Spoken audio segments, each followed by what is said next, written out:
Hello everyone and welcome to the Pippins pregame show. I'm Chris Rosado Jr. It's a pleasure to have you along. The Pippins defeated the Cowlitz Black Bears 7-4 last night. They've now won the series. They're looking for their fifth sweep of the season, third against the West Coast League opponent. They've also won their last 6 straight home games and have won the last 3 games in a row, between the last one in Wenatchee and the first 2 here against the Cowlitz Black Bears. The series finale is right here tonight. Fireworks to follow. It's Essential Workers Night. Last night, game went back and forth for a little bit, but then in the bottom of the fourth, Alex Shanks stepped to the plate and hit this one right about there. The 2-2 pitch, and Shanks gives that one a ride, a long line drive into left field near the scoreboard, and it bounces off the scoreboard and off the top of the wall. It's a 2-run home run for Alex Shanks. Have yourself a day. He gets a single in the second, comes around to score to give the Pippins a lead, and when Cowlitz comes back and ties it, he says, we're going to take that one right back. A 2-run home run in the fourth, and the Pippins are up 4-2. That hit would give the Pippins a 4-2 lead. They would not relinquish the lead as the night went on. They kept adding as Cowlitz again played from behind just as they did in the series opener, and the Pippins walked away with a 7-4 victory. Dylan Bishop turns in a quality start, 6 innings, 2 runs, 5 strikeouts. Julian Todd and Chabot allows 2 runs over 2 innings, and Owen Wild racks up his 4th save of the season with a scoreless 9th. Pippins win that one. They look for the win tonight. We'll be right back with lineups and first pitch right here on the Pippins pregame show.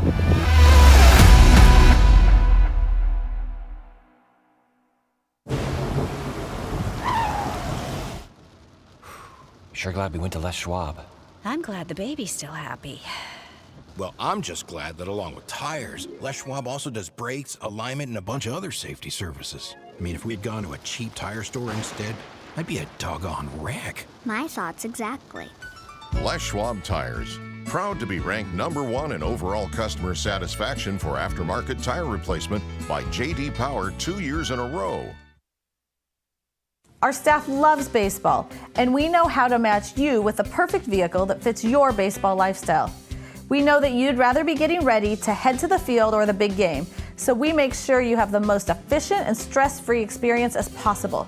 So if you're a baseball fan in the market this month for a newer vehicle, go online or give us a call so that you can set up a time for you to experience our easy and upfront pricing and our hands-on trade-in process that will really ensure you have a great experience and get a great value while shopping with us. Harvest Auto, where we're happy to support you and the activities you love.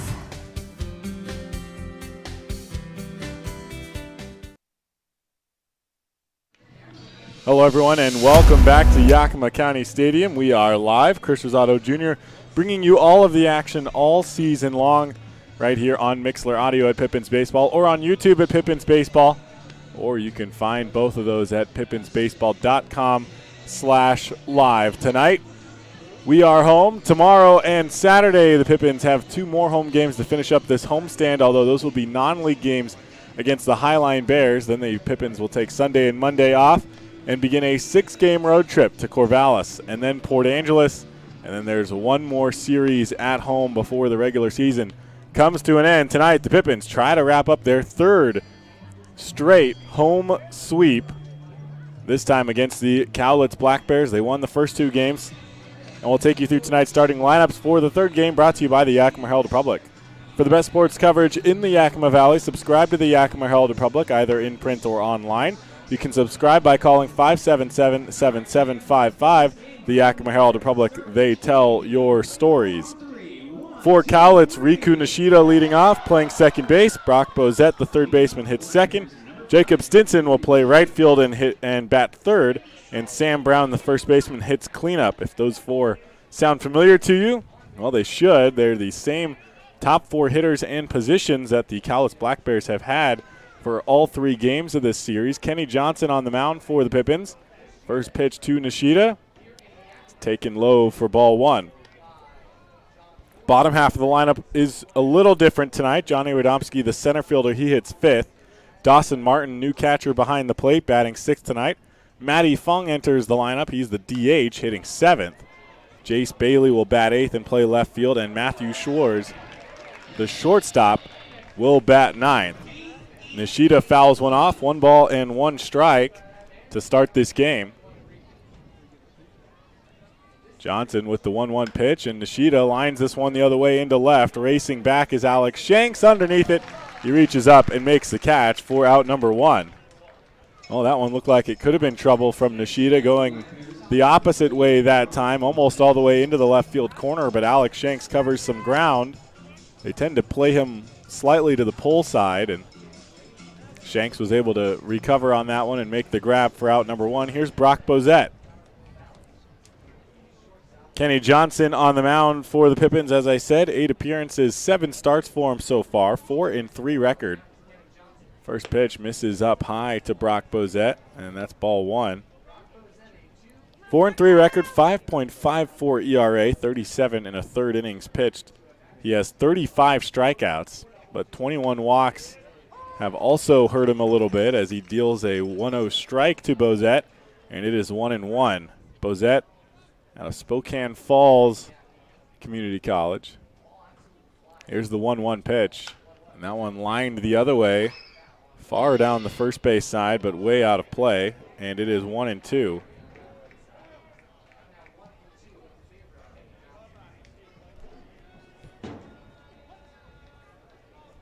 .98 degrees here as this game gets underway in Yakima. The 1-2 pitch, softly grounded the other way. Racing forward is Chaz Myers, gloves it, gets it out, and throws over to Lajoie for out number 2. It's a hot one in Yakima tonight. 98 degrees, not nearly the hottest first pitch that we've had, but the wind is pretty calm, so there's no cooling breeze that Yakima tends to have.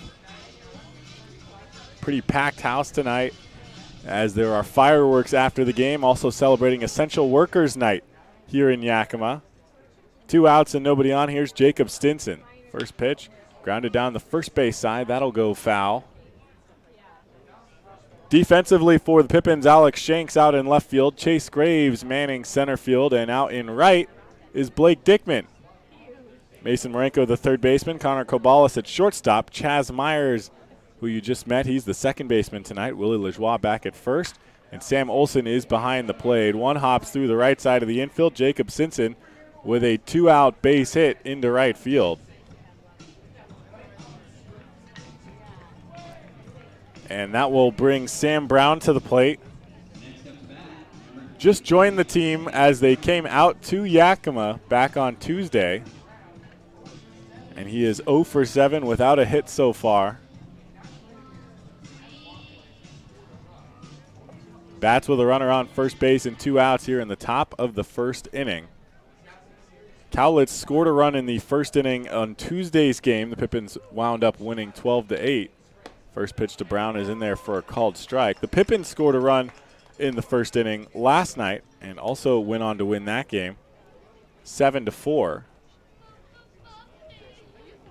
0-1 count for Sam Brown.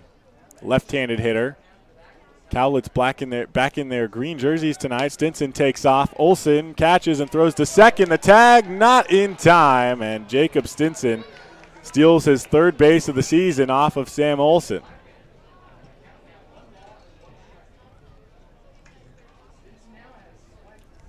That pitch was high, and not too high, but high and outside, and not a bad pitch to grab and throw down for Olson. He got it down there quickly, and the tag was close. Connor Kobalis did his part, but Stinson legs that one out. So he's now on second with 2 outs. 1-1 count for Sam Brown out of Portland. The University of Portland, I should say. Here's the 1-1. And he takes just below the knees. It is 2-1. John Poland behind the plate. He was behind the plate in game 1. And Sam Brown gets the pine tar delivered to him. Interesting. I don't know if he asked for it a couple of pitches ago or what, because his dugout called time and Sam didn't know they were coming out with the pine tar.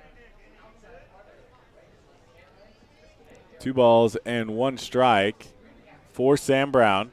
As I said, Cowlitz in the green jerseys again tonight. Gray pants with the orange stripe down the sides. Orange piping on the jerseys as well. The 2-1. Off the end of the bat down the first base line, but that will go foul, and it's 2-2.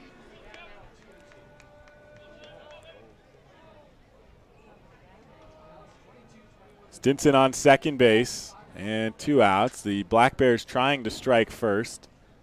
Although, as I said, in this series, in these 2 games, it has not mattered who scores first. The Pippins were victorious in both of them, looking for their 5th sweep of the season, 3rd of a West Coast League opponent. Here's the 2-2. That was in on the hands. He fouls it off on the third base side on the netting above the Pippins dugout. So count remains even 2-2. Case Matter gets out of the dugout to pick up that baseball for the Pippins.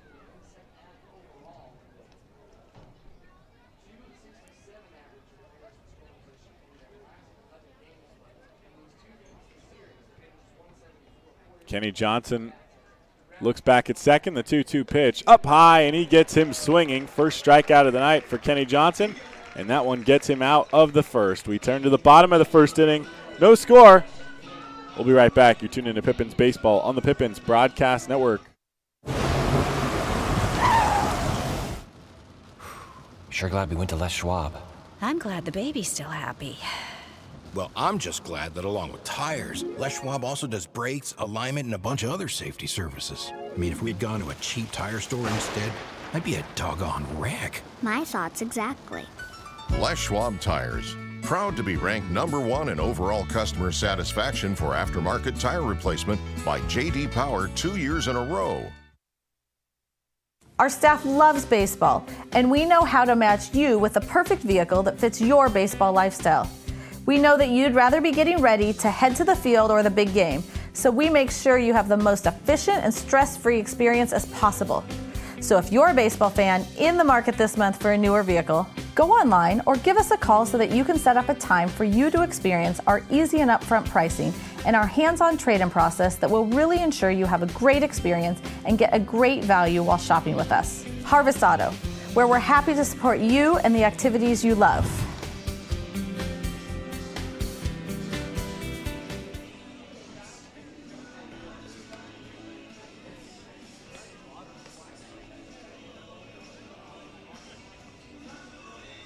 Welcome back. Bottom of the first inning. No score here in Yakima. 1 hit for the Cowlitz Black Bears in the top of the first. A stolen base as well, but Kenny Johnson gets his first strikeout to get out of that inning, and so no runs aboard against him. Bottom of the first, Carter Sutton on the mound for Cowlitz.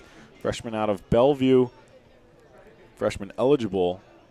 Going to Bellevue in the fall. 8 appearances this summer for the Black Bears. Just 1 start, 1-1 record, 3.56 ERA in almost 18 innings of work. He has 16 strikeouts, but an almost even 14 walks. So similar to Kenny Johnson, sometimes the walks can come back to bite him a little bit. Leading off for the Pippins will be Connor Cowlitz, a shortstop, followed by Chaz Myers playing second base tonight, and Sam Olson, who's catching. That is 1, 2, 3 in the lineup for the Pippins. Cleanup hitter tonight is Michael Carpentier Jr. He is the DH after catching last night. First pitch from Sutton, the right-hander out of the windup, is in there for a strike. 0-1 to Cowlitz.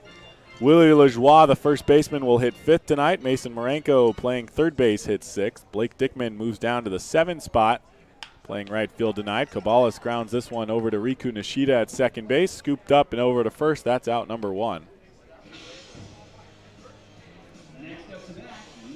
Alex Shanks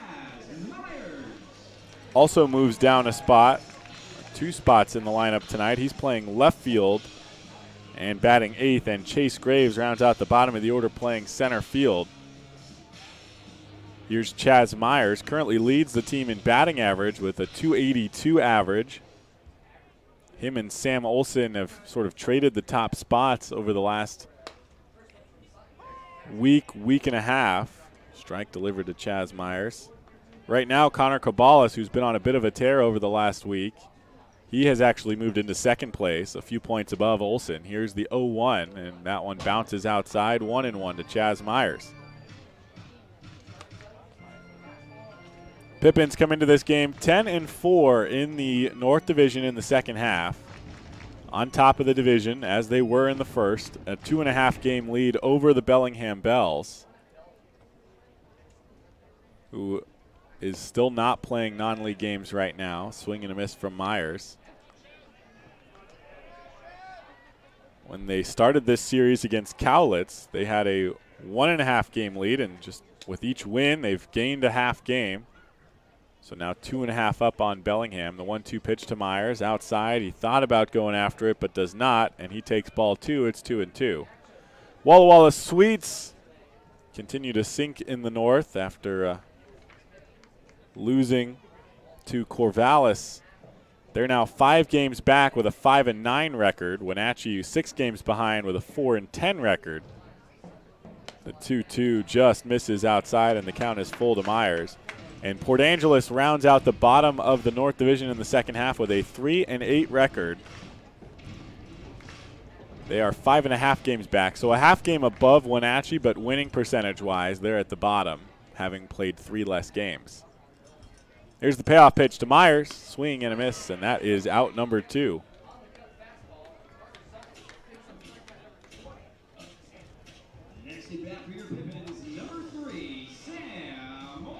So here's Sam Olson, who gets the scouting report from Chaz Myers. Kobalas wasn't too much help because he grounded out on the second pitch of his at-bat. Myers works into a full count before he goes down swinging, and that'll be some valuable information for the rest of the hitters. Starting with Sam Olson, 2 outs and nobody on. Sutton with the first pitch, takes down low, and it is 1-0. So that's how the North Division has shaped up thus far. The South Division, a little bit different look. No teams in the South in the second half are below 500. As Olson takes ball 2 as well, and it's 2-0. Corvallis still on top with a 9-2 record in the second half. Ridgefield at 7-5. They're 2.5 games back. Here's the 2-0 pitch. Olson takes down low, and it's 3-0. And then there's a 3-way tie between Cowlitz, Portland, and Bend for what is technically the third place spot in the South Division. They're all 3 games out of it with a 6-5 record. Olson takes up high, and he walks on 4 straight pitches to reach on 2 outs. Here's Michael Carpentier Jr.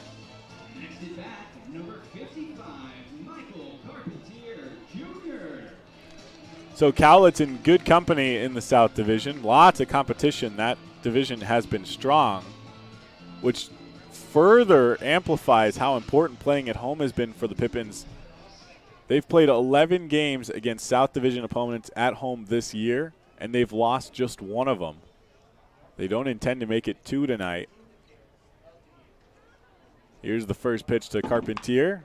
Grounder first base side. It goes off the glove of Sam Brown. Nishida over to it. He probably had to play it first, but he went to second instead. Sam Olson is in there safely.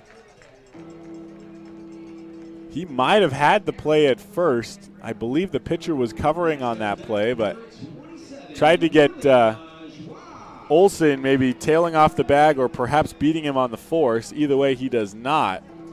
See if that'll go down as an error or an infield base hit. Either way, Olson on second now, Carpentier on first base, and here's Willie Lajoie. First pitch from Sutton, and Lajoie takes low and away for ball 1. So Carpentier's hit goes down as an error for the first baseman, allowing Olson to move up to second. Sutton steps off, and he'll collect himself out on the mound. Lajoie did not play in last night's game, played in the series opener. Here's the 1-0 pitch. Takes low and away, and it's 2-0. Produced quite well in Tuesday night's game. Pippins wouldn't mind that bat heating up early in this game as well. No runs for Cowlitz in the top of the first. Here in the bottom of the first, no runs so far. 2 runners on. The 2-0 pitch misses up high, and it's 3-0 to Willie Lajoie. Currently tied for the team lead with 18 walks on the season. I believe he's tied with Spencer Marenko, who's not in the lineup tonight. The 3-0 pitch from Sutton. Bounces one in the left-handed batter's box. Timeout will be called after the bases get loaded.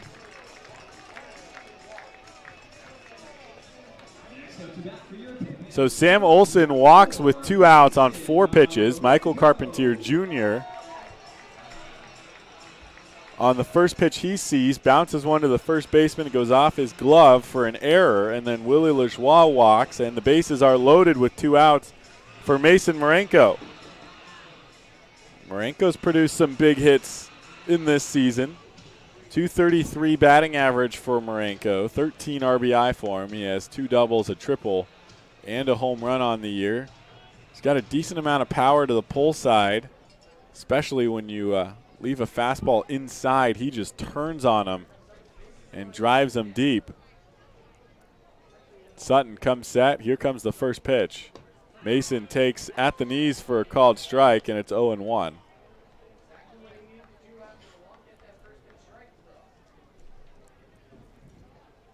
Sutton, who's been struggling to find the plate over the last few batters, gets the first pitch strike. The 0-1 pitch swung on and missed by Mason. That one was looked like it was going to be outside. Instead, it's 0-2. And we'll see if Sutton can find something to get past the bat of Mason Marenko. Bases loaded and 2 outs. Bottom of the first inning without a score so far. Here's the 0-2 pitch. Go to the off speed up high, and Mason lets it go. It's 1-2.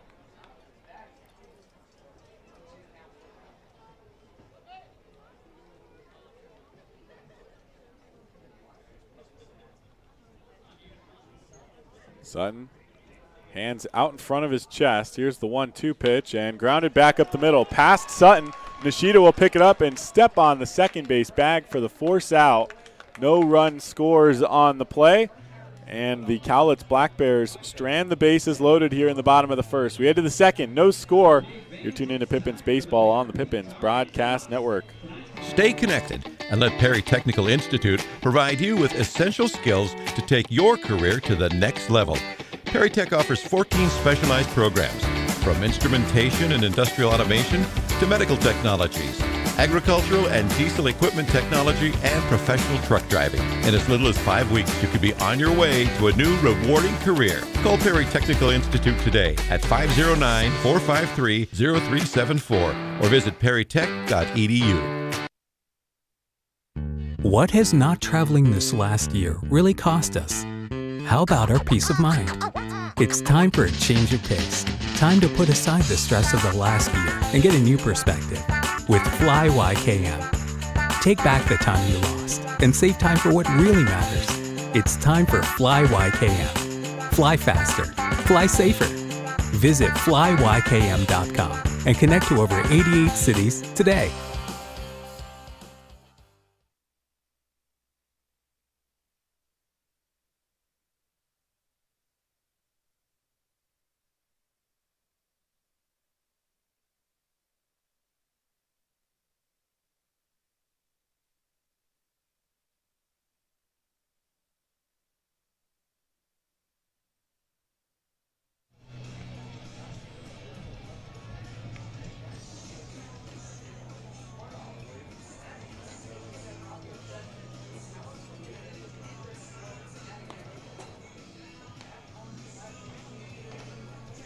Welcome back for the top of the second inning. Johnny Radomski, Dawson Martin, and Matty Fung to lead things off for the Cowlitz Black Bears.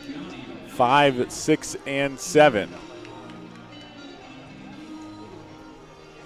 Tonight's second inning is brought to you by Yakima Pediatric Dentistry, located at 3909 Creekside Loop in Yakima. Yakima Pediatric Dentistry offers specialized care for infants, kids, and teens in a safe, fun environment for children as they begin their lifetime journey to maintaining a healthy smile.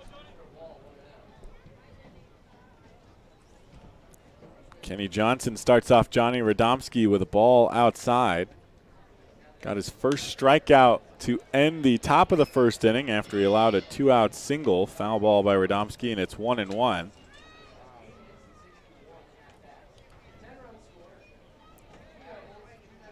That was it for the line score in the first inning. 1 hit, 1 strikeout, no walks. Grounded down the third base line. Mason Marenko will pick it up. Long throw, and Lajoie just moves out of the way of that one. Ends up bouncing off of the fence behind first base and bouncing all the way back over to Willie Lajoie. So probably go down as an error by the third baseman, Mason Marenko. And I don't necessarily know that it's just a straight throwing error, too. I mean, he waited back on that ball, and Radomski got down the line quickly. He fell behind and tried to rush the throw, and that's why it got away from him. Almost just like a mental error there that led to a bad throw, but by then he probably would have been safe anyways. Dawson Martin takes a called strike. They do give the error to Mason Marenko. Martin hitting 200 on the year. 3 doubles for him. 4 runs, 4 RBIs scored. Johnson throws over to first. Back in safely is Radomski. Radomski has 2 stolen bases this season. Stinson, who stole a base in the first inning, he came into this game with 2 stolen bases. Sam Olsen behind the plate has thrown out 1 runner in now 21 opportunities. Here's the 0-1 pitch. That one misses inside. 1-1. Johnson, who is a hard-throwing right-hander, is not exactly the easiest guy to steal on. And Sam Olsen made it close on the stolen base by Jacob Stinson, but the Black Bears might continue to try to test the arm of Sam Olsen. Here's the 1-1. That one misses up high, and it's 2-1.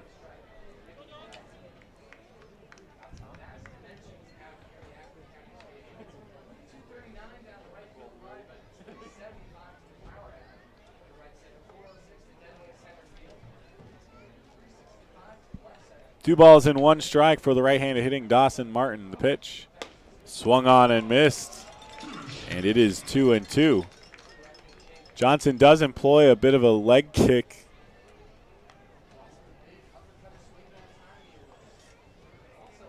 Put that one up high, and Dawson Martin chased after it. Let's see if they go back to a similar spot here or change speeds altogether. Here's the 2-2 pitch. They go down low this time, and that one is taken in the dirt. Full count for Martin, the catcher. Different catcher in each game for the Cowlitz Black Bears as they rotate through their 3 main guys. Sam Olsen started the series opener on Tuesday behind the plate. The payoff pitch. I'm not exactly sure where that one missed, but it did, and that's ball 4. So Johnny Radomski reaches on an error to start this inning. Dawson Martin walks with a full count, and here's Matty Fung. John Poland behind the plate. He was the home plate umpire in the series opener and was kind of stingy with the outside corners of the plate as well as the bottom part of the strike zone. Not very generous like we saw from Chad Little last night, so possible that one could have been right off the outside edge, and Poland didn't want to go that far outside. Matty Fung squares around and tries to lay down a sacrifice bunt, but he fouls it back to the backstop. It's 0-1. Fung, left-hander out of UC Davis, will be a freshman in the fall. 183 this summer. Here's the 0-1 pitch, squares around again and pops this one up, but that will go over the screen. And it is 0-2, and hitter like Matty Fung doesn't necessarily preclude him from trying to lay down the bunt with an 0-2 count. Some coaches like to do that when they've called for a sacrifice bunt. They say, hey, lay it down or else, and the or else, of course, is if they put it foul, they'll strike out. Here's the 0-2, keeps the bat back and takes ball 1 high and outside.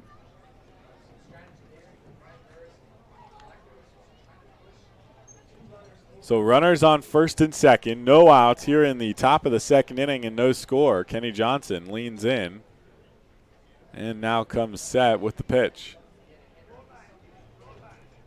The 1-2 on its way. Misses outside that time, and the count is now even. So he gets out in front of Matty Fung, who fouls off a couple of bunts. 2 balls, both outside. And the count back to even. Has to be careful not to fall behind here.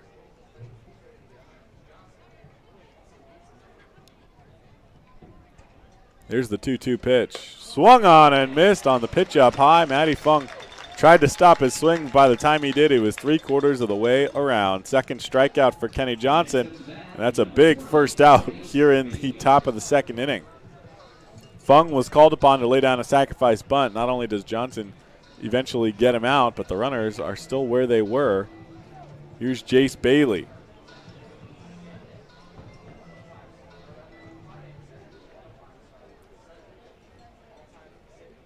Bailey, right-handed hitter, Boise State University representative.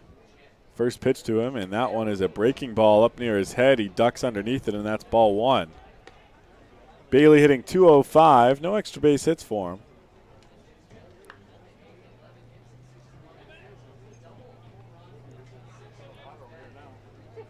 Four RBI in West Coast League play. Runner on second base, runner on first as well with one out. The 1-0 pitch misses down low, and it is 2-0.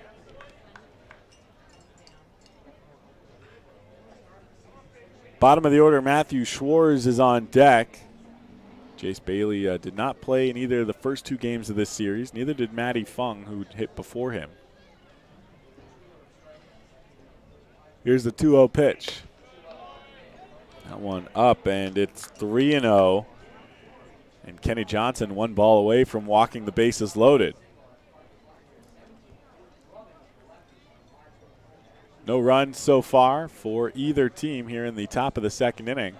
One hit came in the top of the first for the Cowlitz Black Bears. An error for each team apart from that, and a number of walks. 3-0 strike delivered to Jace Bailey, and it is 3-1.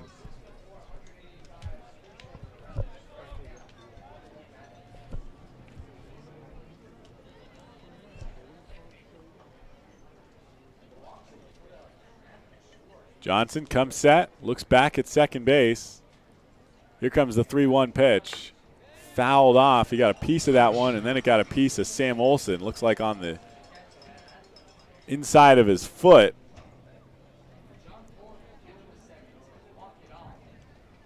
And there will be a full count with one out when we return to action. John Pullen delaying here, getting some baseballs delivered to him from Peyton Stumbo. Kenny Johnson, typically the ball boy for the Pippins, but he can't do two things at once. He's on the mound tonight to start things off. Every once in a while after his starts, you'll see him return to those duties. Otherwise, he usually takes the whole game off.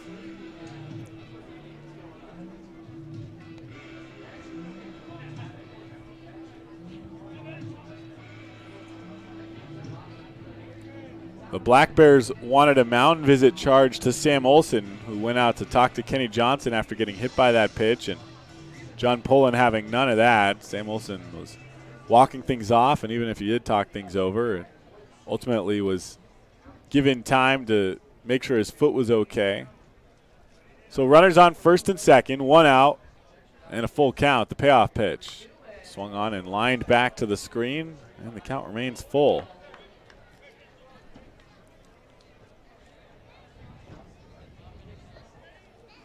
Outfield playing about straight up to Jace Bailey. Chase Graves out in center field almost directly behind second base. Blake Dickman in right. Alex Shanks in left. The infield playing back as well. The 3-2 again. And that one taken at the knees, called strike three. Jace Bailey strikes out looking, and after allowing the first two runners on with an error and a walk, Kenny Johnson has struck out the next two. So two outs, runners on first and second. Here's the bottom of the order, Matthew Schwartz out of Lower Columbia College.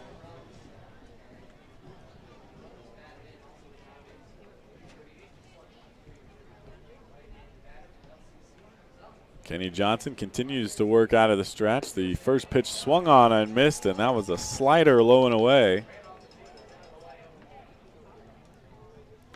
Johnson's last appearance came on July 23rd, 6 days ago in Wenatchee. 5 2/3 innings pitched, 5 earned runs, but he earned the win in that game. 11 hits, 4 strikeouts, and 4 walks in that outing. Here's the 0-1 pitch to Schwartz. Popped up. That'll go way out of play into the parking lot on the first base side of the stadium. Well, I thought it was. I don't know if it hit a light or something and came back. Looked like it was carrying quite well. And then it bounced on the grandstands. So no balls and 2 strikes for Matthew Schwartz. Kenny Johnson out in front. Looks for the pitch, comes set, and delivers. And they go back to the slider low and away. This time Schwartz lays off. It's 1-2.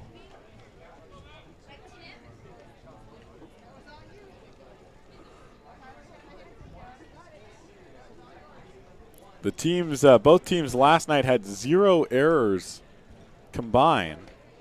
So far tonight, they each have 1 already here in the top of the second inning. Here's the 1-2 pitch, and that one misses inside. It's 2-2.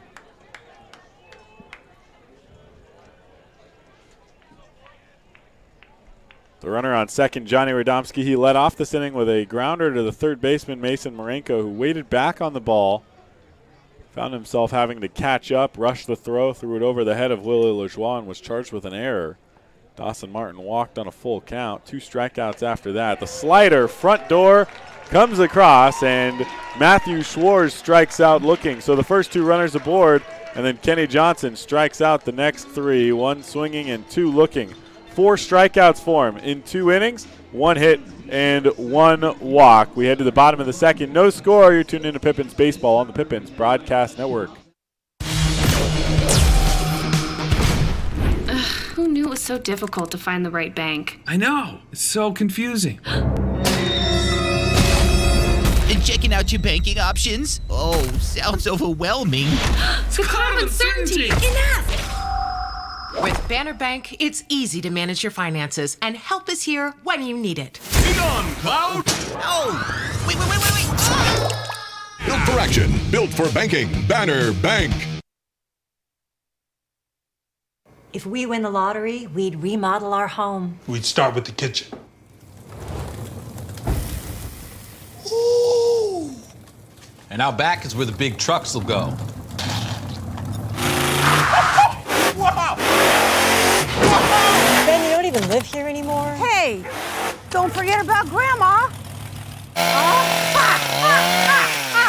Okay, family meeting. Come on. Welcome to the Ice Dome.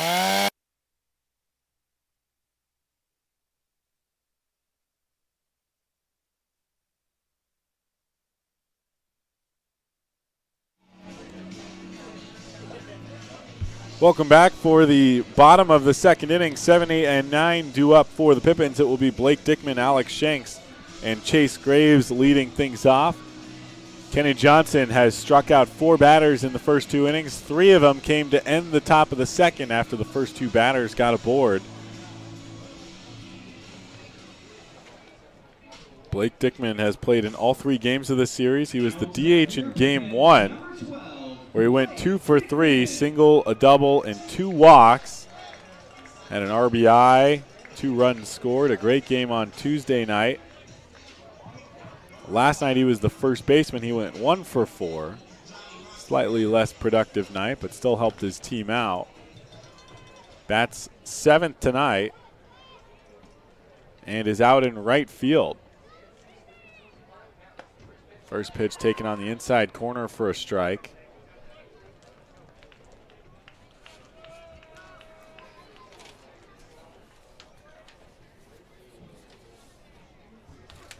The 0-1 pitch, he lines far down the first base line. That goes foul and out of play. It's 0-2.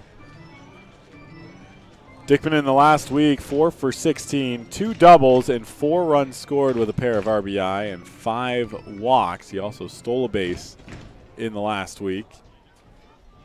Just a guy whose bat has been consistent in the last few weeks. Takes an inside breaking ball he thought was too far inside, and instead it's in there for strike 3. He goes down looking for out number 1. Just kind of looks over at Crust Angel at third base, tosses the hand in the air, and walks off. Didn't like that call. Didn't look like a bad pitch. I'm not sure if it just broke late and he wasn't expecting it to, but here's Alex Shanks. Last night's Cascade Natural Gas High Efficiency Player of the Game. Swings and misses at the first pitch.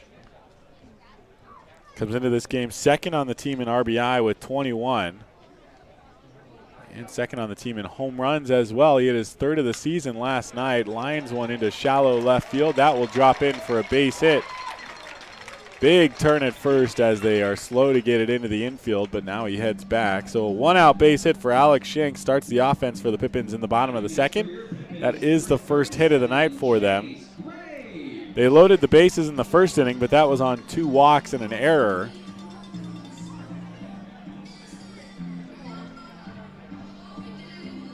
And here's Chase Graves, and I've talked about before the benefit of having a player like Chase Graves who can hit ninth.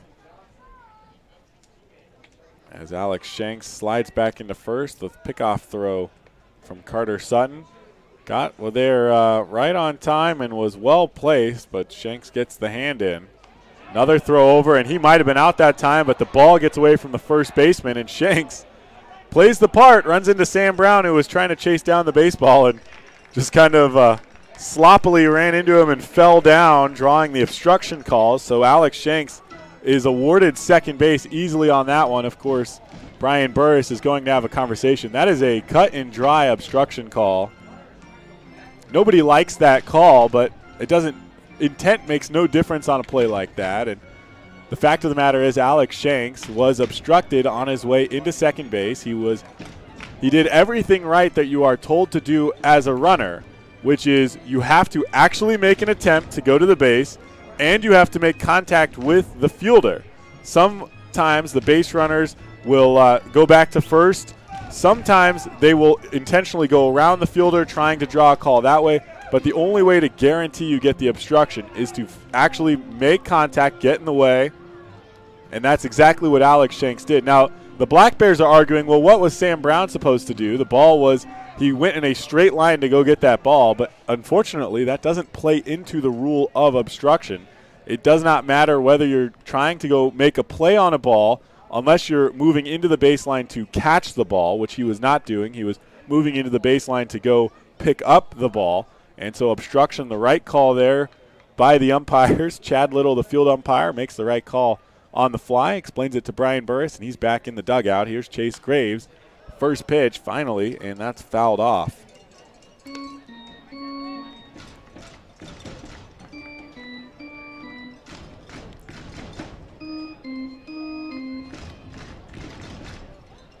Pickoff throw was, like I said, it was on target. And Alex Shanks might have been thrown out, but it was not caught clean by Sam Brown, the 0-1 pitch, and Graves fouls that one off on the first base side as well. It's 0-2. And that ball skipped away. Brown went up to go get it. Shanks runs into him, falls to the ground, gets the obstruction call. So Shanks is now on second base with one out. 0-2 count for Chase Graves. Carter Sutton on the mound, out of the stretch. The pitch grounded down the third base line. Brock Bozette covers the ground, throws across, but that's way high. On his way to third goes Shanks. Graves is on his way to second. He will go in there standing without a throw. He wasted no time as that one hit the fence on the first base side and died, unlike the throw from Mason Marenko that hit the fence and rebounded all the way back towards first base. Take another look at that one from Chase Graves. He softly grounds it over down the third base line. Brock Bozette covers the ground on the backhand, but then turns around and throws to first and just throws it high. Graves goes to second. Shanks to third on the play. He couldn't take off for third on the hit because Bozette fielded it right by the bag. He would have run into the out, so Shanks was only able to move up to third on the play. And now runners on second and third for Connor Kobalas with one out. They give the single to Chase Graves. Moves to second on the throwing error, I'm assuming. Fly ball, foul territory. And that will go out of play near the right field picnic deck.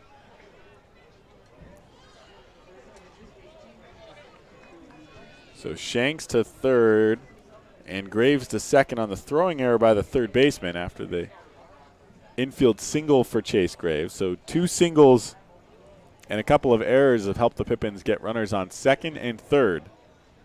Cowlitz grounded out his first at-bat. The 0-1 pitch bounces in the left-handed batter's box, and he takes for a ball. It's 1-1. Put the stop sign up so that Shanks wouldn't try anything. Interesting here, scoreless tie, no runs as we are here in the bottom of the second inning. The corner's playing in against Cowlitz. Middle infielder's back. There's no force play to speak of.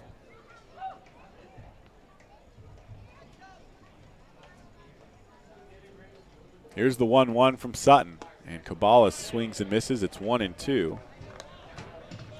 In fact, if Cowlitz did what he did in the first at-bat, which was just a slow roller to the second baseman Riku Nishida, that would more than likely score a run from Alex Shanks on third. Nishida now moving up towards the baseline at second base. I think he pointed to the catcher Dawson Martin, letting him know that if it comes to him, he's throwing home.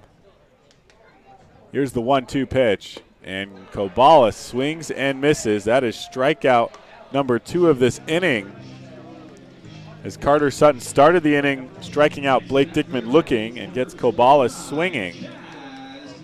2 outs, runners on second and third. Here's Chaz Myers. Myers struck out swinging on a full count in his first at-bat last inning.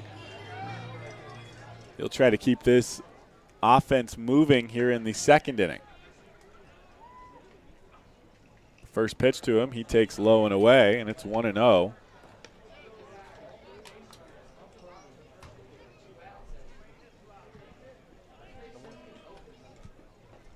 Infield now totally playing back, except for Bozette playing even with the third base bag. Chaz Myers calls time at the plate. Carter Sutton taking his time, getting the signs in from Dawson Martin. Alex Shanks singled, moved to second on an errant pickoff throw. Got an obstruction call that helped him out. Chase Graves singles and a throwing error by the third baseman put them on second and third. Here's the 1-0 to Myers, and that one almost hits him. It's inside, ball 2. Myers will be a sophomore at the University of the Pacific in the fall, teammates with Chase Graves, who's currently on second base. 2-0 count. He leads the team in doubles with 13 of them. He's approaching the season high record for the Pippins as he swings and misses at a pitch low and away. That's a pitch he's struggled with in this game.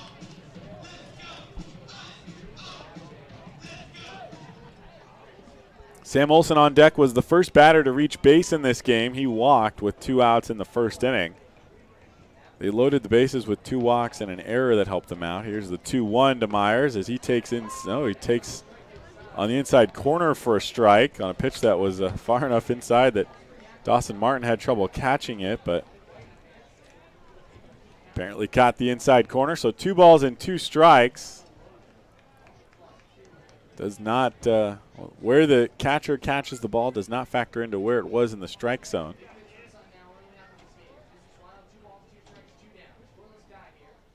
Sutton comes set. Here comes the 2-2. Grounder the other way. Riku Nishida over into the gap to field it. Throws to first, and Chaz Myers grounds out.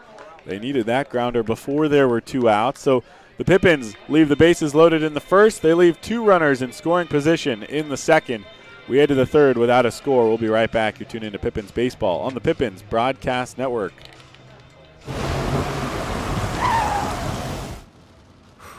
Sure glad we went to Les Schwab. I'm glad the baby's still happy. Well, I'm just glad that along with tires, Les Schwab also does brakes, alignment, and a bunch of other safety services. I mean, if we'd gone to a cheap tire store instead, I'd be a doggone wreck. My thoughts exactly. Les Schwab Tires. Proud to be ranked #1 in overall customer satisfaction for aftermarket tire replacement by J.D. Power 2 years in a row. Our staff loves baseball, and we know how to match you with the perfect vehicle that fits your baseball lifestyle. We know that you'd rather be getting ready to head to the field or the big game, so we make sure you have the most efficient and stress-free experience as possible. So if you're a baseball fan in the market this month for a newer vehicle, go online or give us a call so that you can set up a time for you to experience our easy and upfront pricing and our hands-on trade-in process that will really ensure you have a great experience and get a great value while shopping with us. Harvest Auto, where we're happy to support you and the activities you love.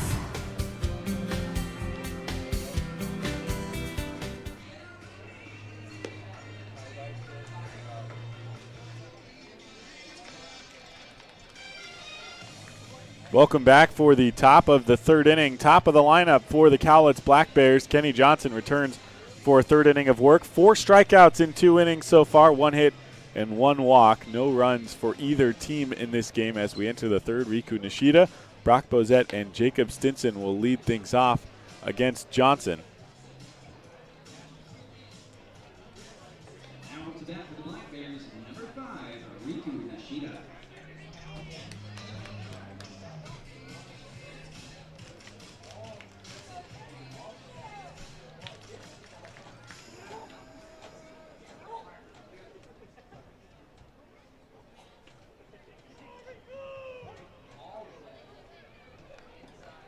Johnson with the first pitch to Nishida. Takes up high for ball 1.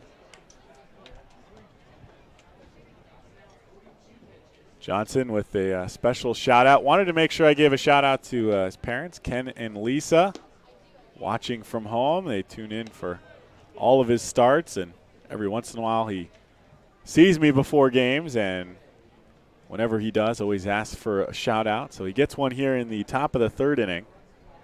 2-0 count for Riku Nishida. Kenny Johnson through the windup. The pitch lined the other way on the third base side. It's 2-1.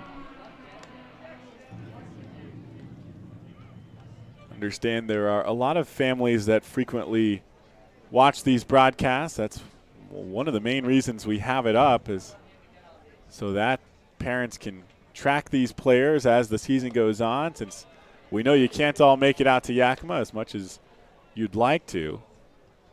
Nishida takes one up high, and it's a 3-1 count for him.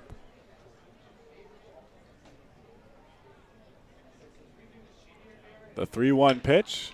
Hard hit grounder the other way, and Connor Cabalas dives but fails to make the stop at shortstop, so that goes into left center field. Riku Nishida with a leadoff base hit here in the top of the third inning. Nishida with 2 opposite field balls in play. The first one a line drive near the left field corner that Alex Shanks was able to track down, and this one a grounder on the left side of second base. It was to the left of the shortstop, Connor Cabalas, who tried to make the diving stop but was unable to.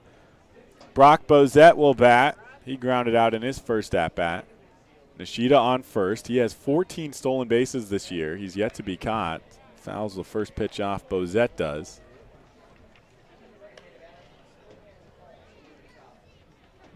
Nishida was picked off of first base. Doesn't go down as a caught stealing, but he was picked off of first by Michael Carpentier Jr. last night. Johnson throws over to first, trying to keep Nishida honest. That'll certainly take some work to make sure he doesn't go anywhere, as they've already stolen 1 base against Kenny Johnson. It was Jacob Stinson who's on deck right now.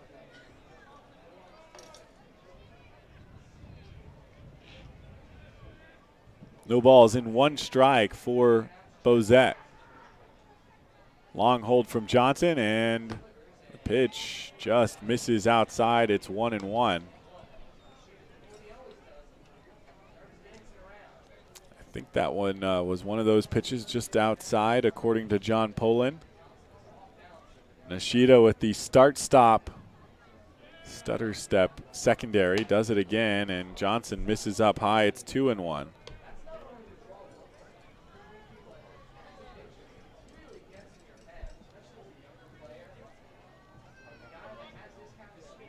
So 2 balls in 1 strike for the right-handed hitting Bozette. Wears a green sleeve on his right arm.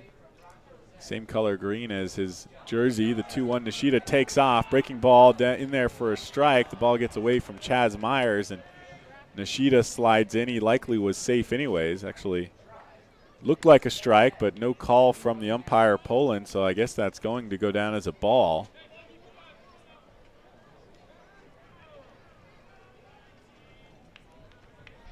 And it does. So 3-1 count for Bozette as Nishida steals his 15th base of the season.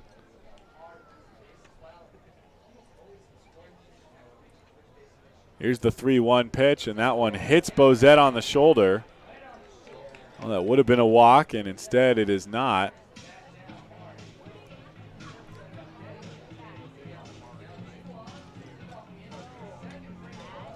"15 stolen bases for Riku Nishida on the year, puts him all alone in second place in the league. He is one behind the leader.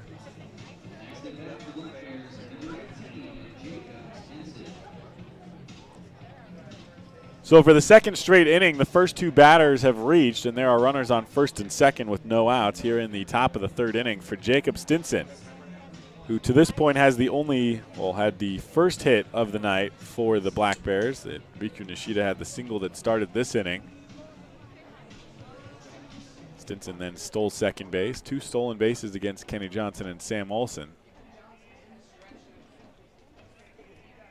Corners playing even with the cut of the grass. Middle infielders at double play depth. First pitch to Stinson, pops it up out of play on the third base side, and it's 0-1.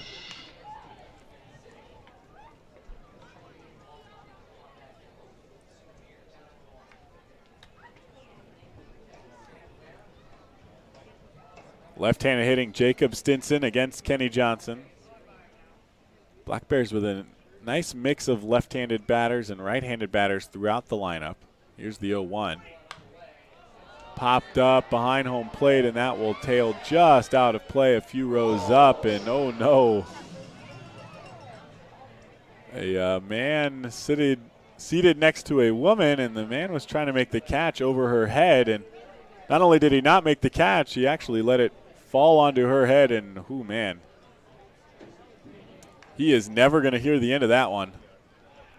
If there is anything I know about relationships. So no balls and 2 strikes for Jacob Stinson. Kenny Johnson out in front, trying to get the first out here. He let the first 2 batters aboard in the second inning and then struck out the next 3. Here's the 0-2 to Stinson, and that one grounded hard first base side, just goes foul in front of the bag, and the count remains 0-2. Lajoie is playing relatively close to the first base line, well behind the runner at first, Brock Bozette. Riku Nishida getting held on by Connor Kobalas, who's in the neighborhood. Chaz Myers playing close enough for double play possibility. Mason Marenko at third, a few steps behind the third base baseline. Here's the 0-2 pitch again. Stinson takes up high, and it's 1-2.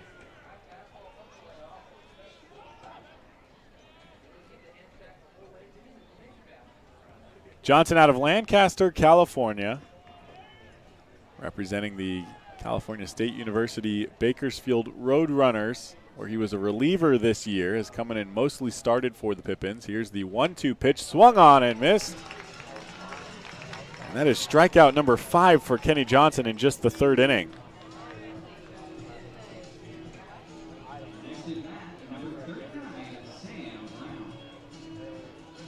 Kenny Johnson is turned around, I think adjusting his jersey, as our once per start trend of Kenny Johnson's buttons coming undone on his jersey top that he always has to redo has come here in the third inning. And here is Sam Brown. He was the first batter to strike out against Kenny Johnson. His strikeout ended the top of the first inning for the Cowlitz Black Bears after Stinson had reached on a single and stole second base. Here's the first pitch. Misses off the outside corner. Sam Olson was set up well outside on that pitch. And I've already mentioned it before tonight. John Poland does not go that far on the outside corner. That was even if Olson's glove had not moved at all, that likely still would have been called a ball by Poland. Here's the 1-0 to Sam Brown, and he pops one up third base side. That one goes out of play, and it's 1-1. I mentioned that also because Sam Olson was behind the plate 2 nights ago when Poland was behind the plate. And if there's anyone who would be quite familiar with the strike zone for Poland, I don't think they're trying to purposefully miss outside to Sam Brown. Not to say that Sam Brown can't hit, but he doesn't have a hit so far. And I don't think they're trying to start him with an outside fastball for a ball, hoping he'll chase after it on the first pitch of the at-bat. Here's the 1-1. And Sam Brown grounds this one foul on the first base side. Lajoie was over to it, but more than a couple of steps foul, and it's 1-2.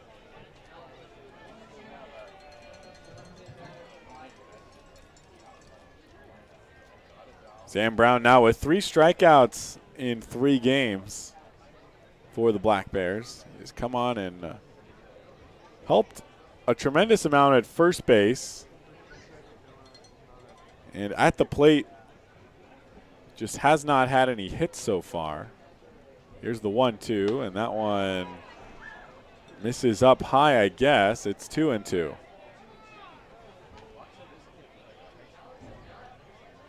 It is a tight but consistent strike zone for John Poland.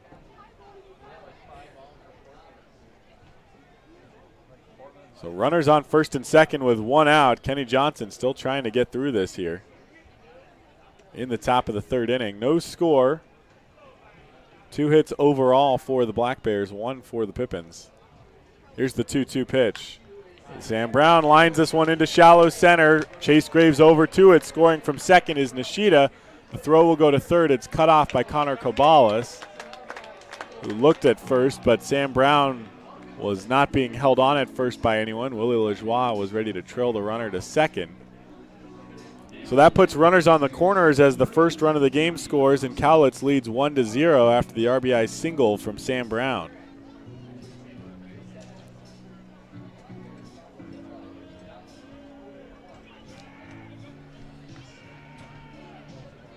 Nishida on second base. There really wasn't a chance they were going to get him at home, and they knew it. That's why the throw went to third, but Bozette got around the bases quickly, so they really didn't have a play anywhere. The first pitch to Johnny Radomski. He swings at and misses. Radomski reached on an error to start the 2nd inning. It was a bouncer on the third base side that Mason Marenko, instead of charging up on, waited back on, and Radomski was quick down the line, forcing an errant throw from Marenko. Here's the 0-1, and that one misses high. It is 1-1. When you have an umpire like John Poland with a tight strike zone, it really becomes a battle of not just the pitchers. The 1-1 pitch swung on and missed, and it's 1-2. Not just a battle of the pitchers and the skill set of the pitchers, but who can adjust to that strike zone first. Poland, as I said, very consistent with what he deems the strike zone. So it's about who can paint his corners instead of the traditional corners or what may be given by other umpires. Here's the 1-2, and he paints that one at the bottom of the strike zone. Johnny Radomski strikes out looking, and that is out number 2.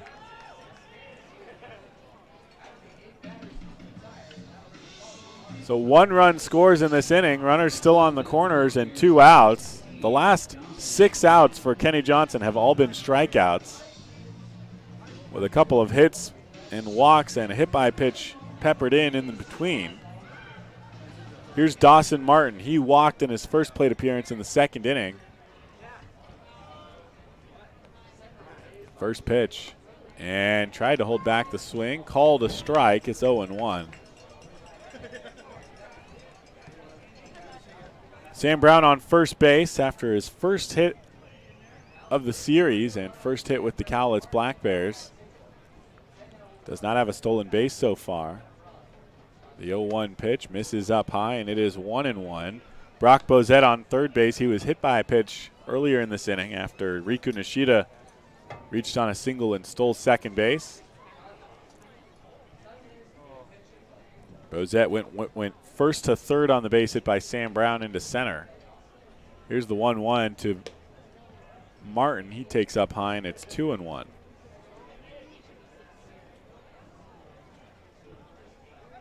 Martin walked for the 8th time this season in the 2nd inning. Black Bears would not be mad if he walked another time here. Kenny Johnson comes set after a quick look over at first. The 2-1 catches the outside corner, and it is 2 balls and 2 strikes for Dawson Martin. Representing the University of Nevada, Reno, same as Peyton Stumbo for the Pippins, as well as Jacob Stinson, who struck out earlier in this inning. 2 balls and 2 strikes, 2 outs, runners on the corners. The pitch misses up high, and the count is full. 2 plate appearances for Dawson Martin and 2 full counts for him. And Sam Brown will be moving over at first base. Black Bears leading 1-0 here in the top of the 3rd inning. Johnson trying to get out of it without any further damage. The 3-2. Tried to hold back the swing. He did not. And Dawson Martin strikes out swinging, so make it 7 straight outs have been strikeouts. However, some base runners mixed in, and now a run for the Black Bears here in the top of the 3rd. We head to the bottom half. Black Bears up 1-0. We'll be right back. You're tuning into Pippins Baseball on the Pippins Broadcast Network. Stay connected and let Perry Technical Institute provide you with essential skills to take your career to the next level. Perry Tech offers 14 specialized programs, from instrumentation and industrial automation to medical technologies, agricultural and diesel equipment technology, and professional truck driving. In as little as 5 weeks, you could be on your way to a new rewarding career. Call Perry Technical Institute today at 509-453-0374 or visit perrytech.edu. What has not traveling this last year really cost us? How about our peace of mind? It's time for a change of pace. Time to put aside the stress of the last year and get a new perspective with Fly YKM. Take back the time you lost and save time for what really matters. It's time for Fly YKM. Fly faster. Fly safer. Visit flyykm.com and connect to over 88 cities today.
Welcome back for the bottom of the 3rd inning. 3, 4, and 5 due up for the Pippins. Sam Olson, Michael Carpentier Jr., and Willie Lajoie. First pitch to Sam Olson, taken outside for a called ball. Olson walked on 4 straight pitches in his first plate appearance in the 1st inning.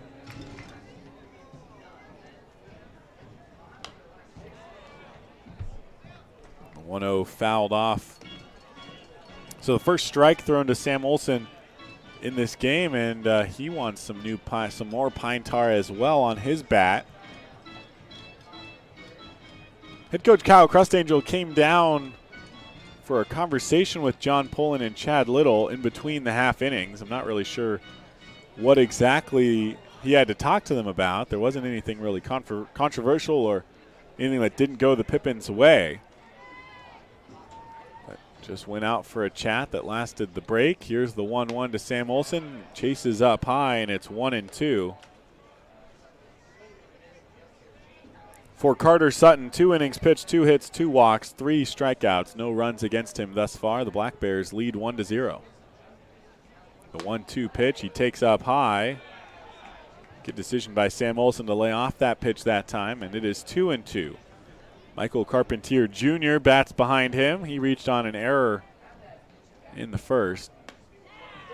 And Olsen takes strike 3 on the outside corner. He's still standing in the right-handed batter's box. He did not like that one. And when a catcher is not happy about taking strike 3, it generally indicates he felt like they haven't been getting that same pitch tonight. So here's Michael Carpentier Jr. Reached on an error in his first at-bat. Takes up high for ball 1.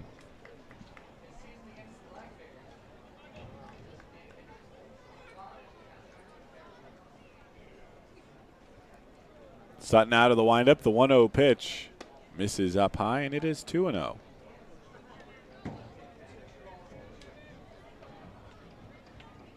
Carpentier, the only left-handed bat in the lineup tonight, the 2-0 pitch, and he takes inside. Oh, no, he did not take. He got the bat around, moving the arms out of the way, and apparently the head of the bat came around as well, so it's 2-1. Pippins loaded the bases in the first inning and left them without a run scored. He fouls another one off, and it's 2-2. Last inning, the Pippins got 2 runners on with 1 out. They moved over to second and third on an error, and the Pippins stranded them there. So 5 left on base in just the first 2 innings. Here's the 2-2 pitch, taken down low, and it's a full count for Michael Carpentier Jr.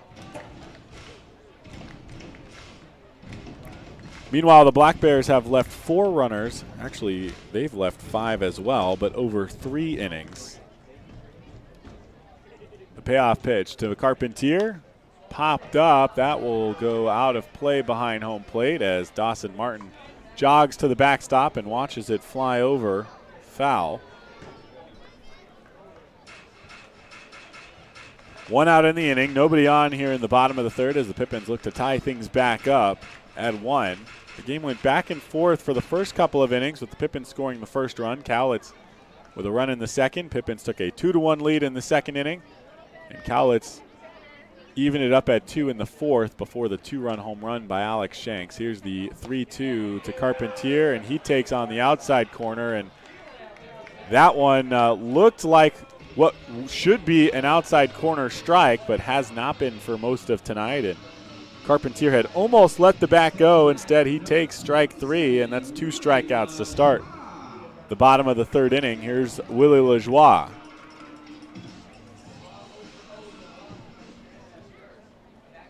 So 5 strikeouts on the night now for Carter Sutton, who delivers the first pitch down and away to Lajoie for ball 1. Lajoie also walked on 4 pitches in his first plate appearance in the first inning. Here's the 1-0 pitch. Misses up high, and it's 2-0. Lajoie, 19 strikeouts, or 19 walks rather, gives him the team lead. Opportunity to add to it with another one if he continues to see balls thrown to him by Carter Sutton. Shakes off the catcher, through the windup, the 2-0 pitch. That one over the heart of the plate. Lajoie sees his first strike, so 2 balls and 1 strike for the first baseman Lajoie, senior out of Chico State. The 2-1 fouled straight back by Willie Lajoie. It was just a bit out in front of that one.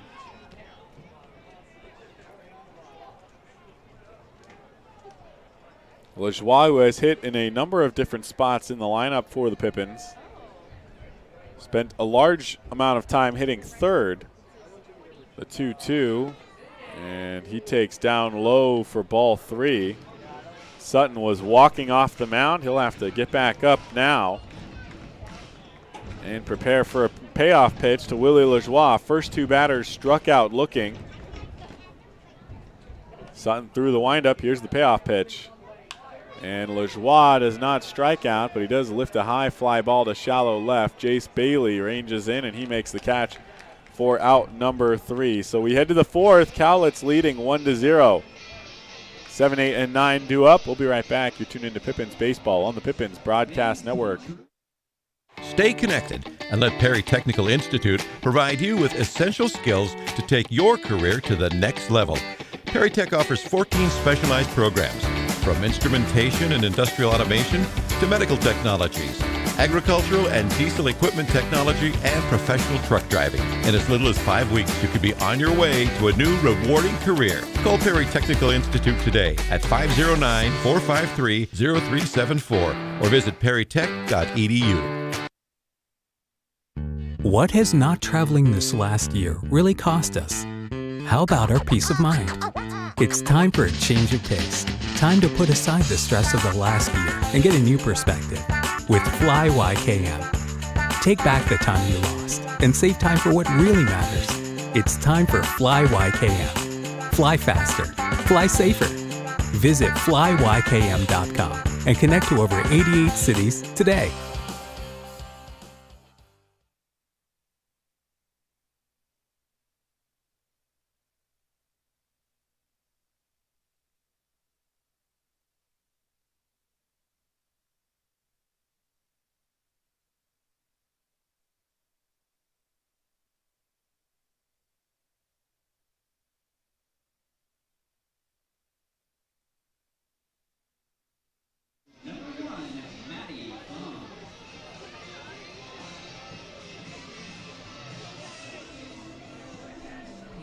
Maddie Fung will lead things off for the Cowlitz Black Bears here in the top of the fourth inning, followed by Jace Bailey and Matthew Schwarz. All three of these batters struck out to end the top of the second inning after the first two batters reached base in that inning. First pitch to Fung. He takes on the outside corner for a strike, and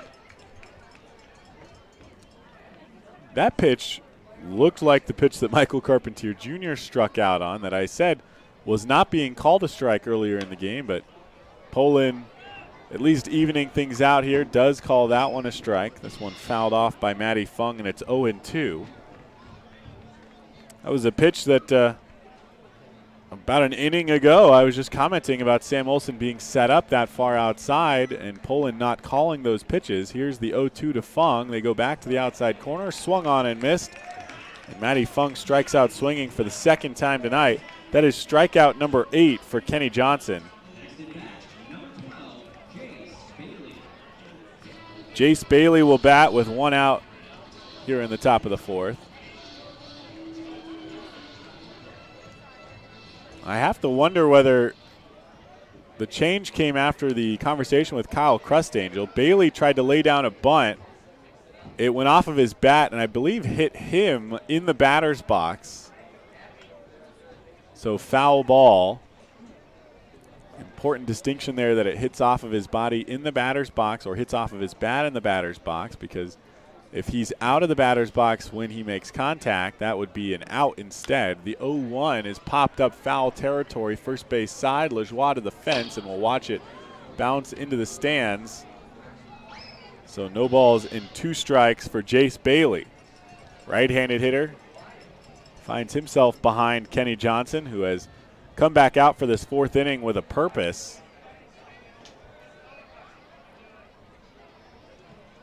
And here comes the 0-2. Grounder back to Johnson. He'll grab it, jog over to first, underhand it. Lajoie with the grab, and that is out number 2. The first out since back in the first inning. That was not a strikeout, but Kenny Johnson still has a hand in that one. And there are 2 outs with nobody on in the top of the fourth inning for Matthew Schwarz, bottom of the lineup for the Cowlitz Black Bears. Johnson rocking out on the mound, rocks right into the windup pitch. First pitch is in there for a strike, and he continues dealing. No balls thrown by Kenny Johnson in this inning. Struck out Matty Fung on 3 pitches. Jace Bailey grounds out on an 0-2 count. 0-1 to start off the at-bat for Schwarz, who, as I talk about it, takes a ball down low. Top of the order, Riku Nishida on deck. He is 1 for 2. Schwarz is 0 for 1, struck out looking in his first at-bat. The 1-1 pitch takes on the outside corner for a called strike, and it's 1-2. As I was saying, Poland seems to be covering a little bit more ground on the outside corners. And in my eyes, that change happened in the bottom of the third inning, and in between the top and bottom of that inning was when Kyle Crustangel went out for a chat. And correlation, not causation, but I do believe this is a slight change in the strike zone, and I have nothing else to attribute it to. 1 ball and 2 strikes for Matthew Schwartz. Johnson with the pitch. Off-speed pitch, frozen, but called a ball. Might have been up high, so it's 2-2.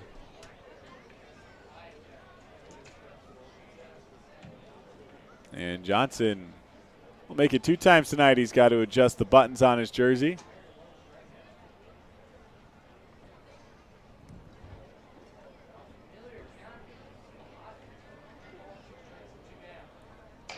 Two count. Kenny Johnson ready to go. Here comes the pitch. Fires the fastball in. Bouncer to the first base side. Awkward hop. Lajoie still makes the grab. He steps on first base.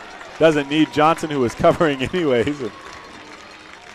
Will be the last guy to the dugout as he won't waste any extra effort getting off the field. Willie Lajoie makes the play at first. The Cowlitz Black Bears go down 1-2-3 in the top of the 4th inning. We head to the bottom half. Cowlitz out in front 1-0. We'll be right back. You tune in to Pippins Baseball on the Pippins Broadcast Network. Who knew it was so difficult to find the right bank? I know. It's so confusing. And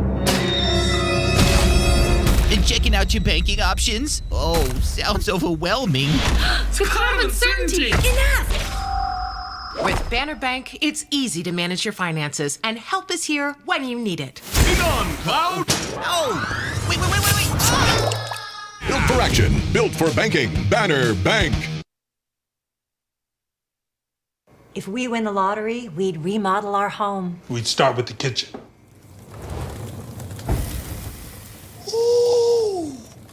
And out back is where the big trucks will go. Wow! Ben, you don't even live here anymore? Hey, don't forget about Grandma. Okay, family meeting. Come on. Welcome to the Ice Dome.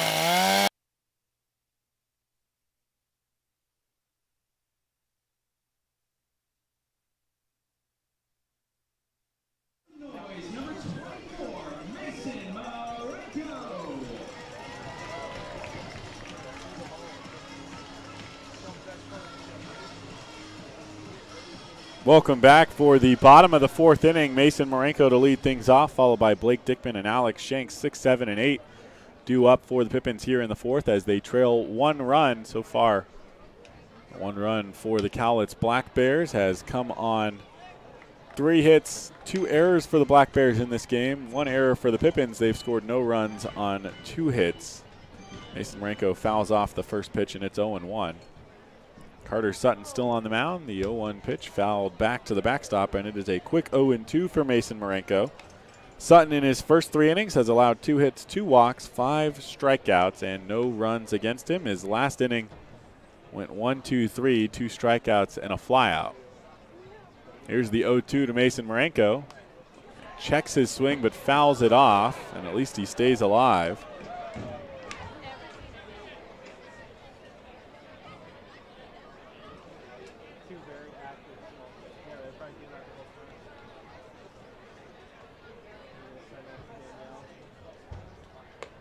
The 0-2 pitch misses up high. First ball thrown to Mason Marenko. The last 2 batters of the 3rd inning worked themselves into full counts. Here's the 1-2 from Sutton, and that one is up high. It is 2-2.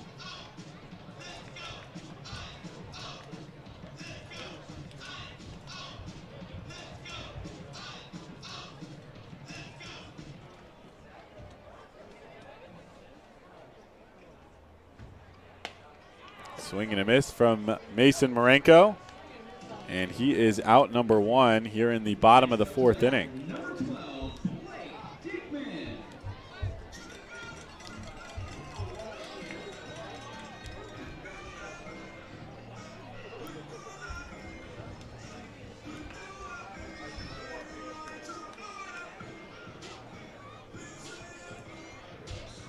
What an appropriate music choice for Blake Dickman's walk-up song here tonight. Not sure whether they've gotten the walk-up songs the players want. I don't know if he chose that one or not, but I love that one. He gets hit on the leg on the first pitch of his plate appearance here in the bottom of the fourth, and he's aboard. That at least breaks up a string of 6 straight batters retired by Carter Sutton. And Alex Shanks will bat with 1 runner on, 1 out here in the bottom of the fourth. Trailing by 1 this time. There were no outs and a runner on for his at-bat last night. Dickman leads off at first base. He has 3 stolen bases on the season. First pitch to Shanks. Takes outside. Take you back to last night for Alex Shanks. When he stepped to the plate in the bottom of the 4th inning, 1 runner on first, it was Mason Marenko, and Shanks launches a 2-run home run off the scoreboard in left field. Traveled 388 feet according to the TrackMan data available here at Yakima County Stadium. 101 miles per hour off the bat. That one broke a 2-2 tie to make it 4-2. Pippins took the lead. They would not relinquish.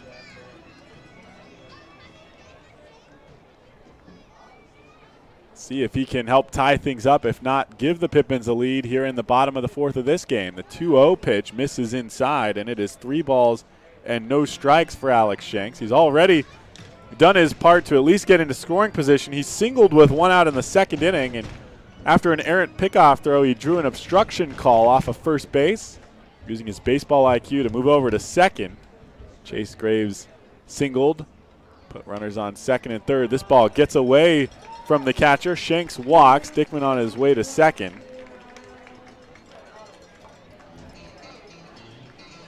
So after the leadoff strikeout, Blake Dickman gets hit by a pitch, and Alex Shanks walks on 4 straight pitches. Here's Chase Graves.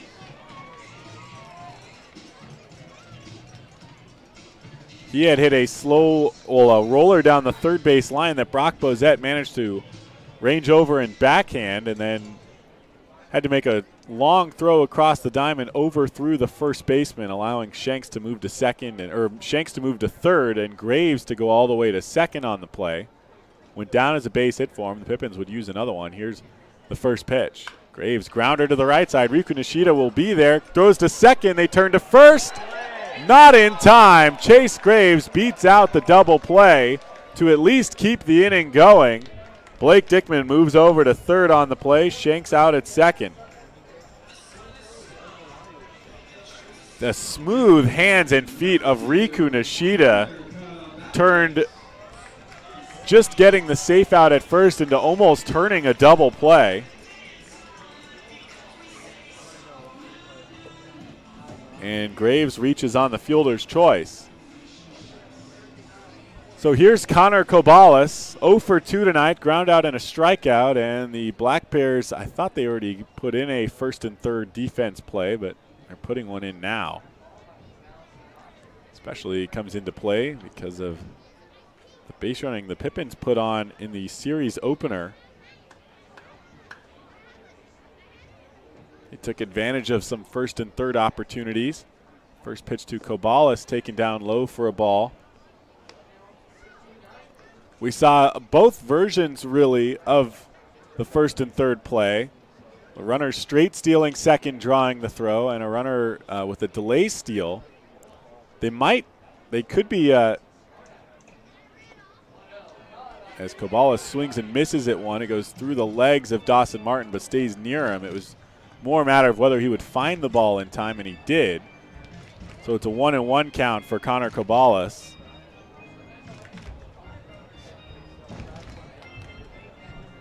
As I was saying, Graves is a candidate. He's the type of runner who he could potentially try to draw a pickle, allowing Dickman to score from third with 2 outs. The 1-1 pitch, Cowlitz with a bouncer to the third baseman, Bozette. Throws across, it's high, but Sam Brown is able to reach up and make the grab for out number 3. So the Pippins leave runners on the corners. They've now stranded 7 runners in 4 innings. And we turn to the 5th. Cowlitz up top, 1-0. We'll be right back. You're tuned into Pippins Baseball on the Pippins Broadcast Network. Who knew it was so difficult to find the right bank? I know. It's so confusing. checking out your banking options? Oh, sounds overwhelming. The cloud of uncertainty. Enough! With Banner Bank, it's easy to manage your finances, and help is here when you need it. Be gone, Cloud! Oh, wait. Built for action, built for banking. Banner Bank. If we win the lottery, we'd remodel our home. We'd start with the kitchen.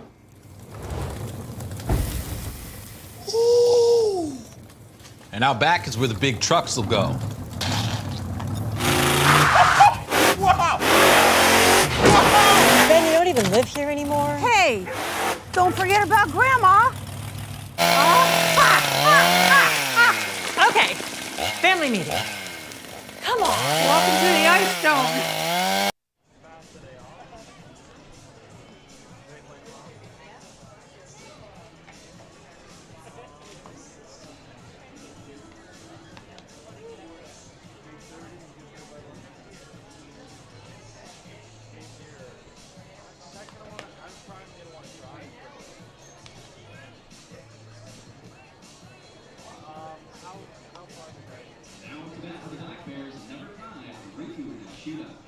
Welcome back for the top of the fifth inning. Riku Nishida, the top of the order for the Cowlitz Black Bears, will lead things off, followed by Brock Bozette and Jacob Stinson.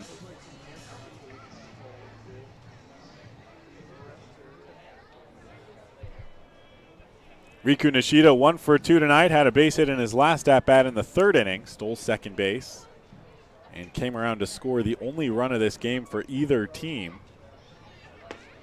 Takes a first pitch strike, scored on a single by Sam Brown. It was the first hit for Sam Brown of the series and for Sam Brown of the summer. Here's the 0-1 pitch to Nishida, lays down a bunt, third base line. It's going foul, and Mason Marenko will touch it foul. Well-placed bunt. If it had just stayed fair, there was no way they would have been able to make the play on that one. Tonight's fifth inning is brought to you by the Yakima Herald Republic. For all game reports and news about the Pippins, read the Yakima Herald Republic, either in print or online. The Yakima Herald Republic, they tell the Pippins stories. So far, the story for the Pippins has been largely 7 runners left on base. They've had a runner in scoring position in 3 out of 4 innings so far, every inning except the third where they didn't get a runner on at all. Kenny Johnson kind of rolling his eyes on the mound, waiting for Riku Nishida to finally get back into the batter's box, and now he is. Ready for the 0-2. Nishida bounces it over the glove of Kenny Johnson, and it's under the glove of Chaz Myers at second. Rolls into center field. Chase Graves, quick throw to second. The tag, not in time. Riku Nishida turns an infield base hit into a double, and that is what Riku Nishida can do. Not just the speed, but the baseball IQ. Saw the ball go under the glove of Chaz Myers and knew the defense of the Pippins would be slow getting up to it. Chaz Myers got there as quickly as he could, but the ball just died in the grass, and Myers had given up on the play. Not to say he could have gotten to it quickly, but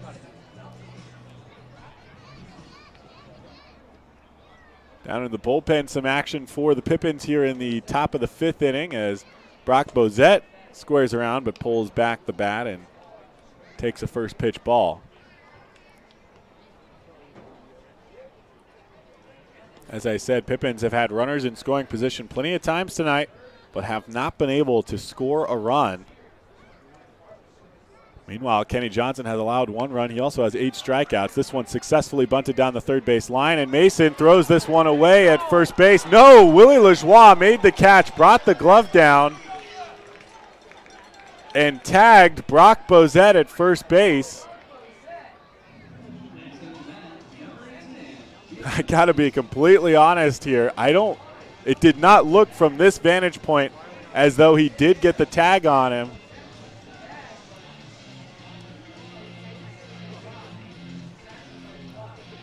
Either way, the sacrifice bunt moves Nishida to third base. They got what they were trying to do, which was get Nishida to third. I understand we have a look at this. We'll take a look real quick at that bunt from Brock Bozette. Lays it down the third base line. It rolled hard enough that Mason Marenko had time to go to first, but the throw was high. Lajoie comes off the bag, brings the glove down, and field umpire Chad Little says he tags Brock Bozette for out number 1.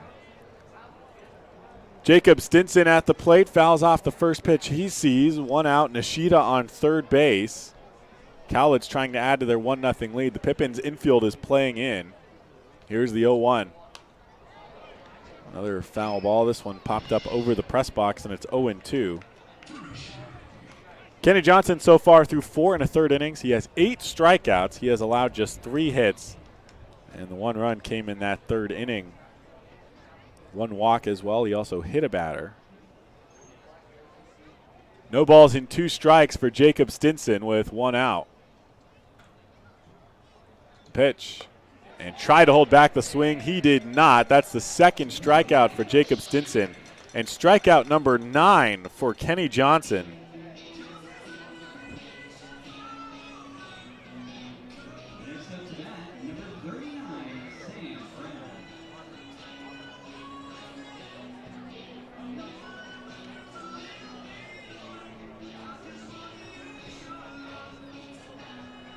So Sam Brown, who is 1 for 2 tonight, recorded his first hit of the summer in the 3rd inning to score Nishida from second. The infield will play back with 2 outs. First pitch, and it's a grounder to Chaz Myers. Fields it clean with his knee on the dirt to make sure he grabs it.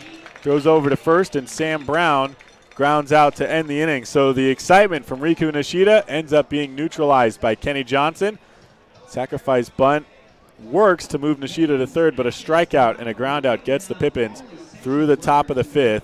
Cowlitz leads 1-0 into the bottom half. 2, 3, and 4 due up for the Pippins. We'll be right back. You're tuned into Pippins Baseball on the Pippins Broadcast Network.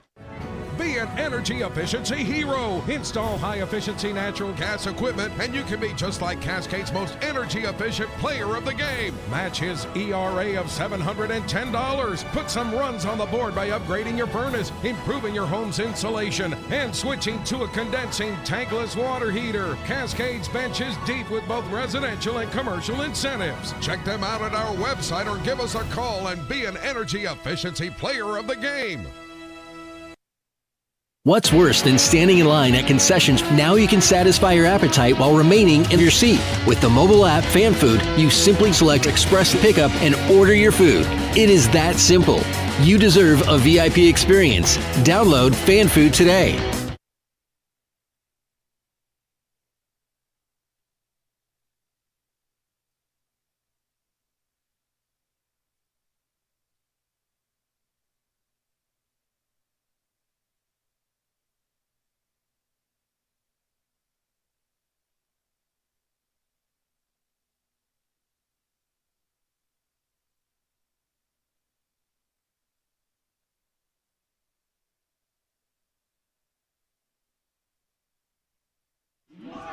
Welcome back for the bottom of the 5th inning. Chaz Myers will lead things off. He is 0 for 2 tonight. Strikeout and a ground out. Bats here to lead things off. In the bottom of the 5th, Chaz Myers, another hitter who has hit at the top of the lineup for the Pippins in the past. First pitch to him from Carter Sutton misses outside, and it is 1-0. And it goes back to what I was talking about with Chase Graves hitting 9th. When you have a player like Graves who spent a large part of the season hitting at the top of the order, you could put him down in the 9 hole, have Connor Cabales, who profiles as a great leadoff hitter, strike taken by Chaz Myers, and Chaz Myers, who has hit leadoff, hitting second. You essentially have 3 high contact, high on base guys hitting back to back to back. It's like having 3 leadoff hitters in the lineup and can really get the momentum going, getting innings to continue. Myers takes up high, and it's 2-1. It also allows that no matter which of those 3 spots leads off an inning, you've still got that leadoff guy. Off the end of the bat, it's a roller up the middle. Matthew Schwartz over to first in time, and Chaz Myers grounds out to the shortstop for out number 1. I will bring Sam Olson to the plate. Walked in his first plate appearance in the first inning, ended up getting stranded on third base, and then struck out to lead off the bottom of the 3rd on a pitch that he thought was outside. Here's the first pitch. Fouls it off on the first base side. On a pitch that he thought was outside compared to pitches that were called balls for the Pippins earlier in this game. However, where that strike three was called has now been given to pitchers throughout this game since the third inning. Swing and a miss from Olsen, and it's 0-2 with one out, nobody on. The 0-2 pitch. And inside, another slow roller. Matthew Schwartz charging, bare hands and throws, and barely gets it in time. Sam Brown stretches out, keeps a toe on the bag. That was a great play by the shortstop, Matthew Schwartz, and it's 2 groundouts to start the bottom of the 5th.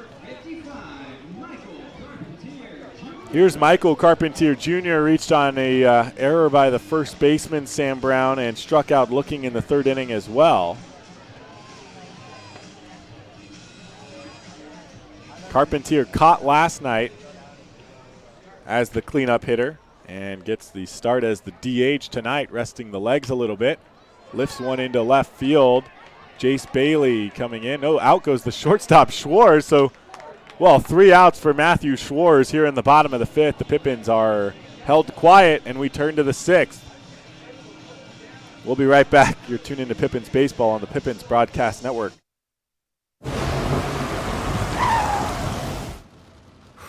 Sure glad we went to Les Schwab.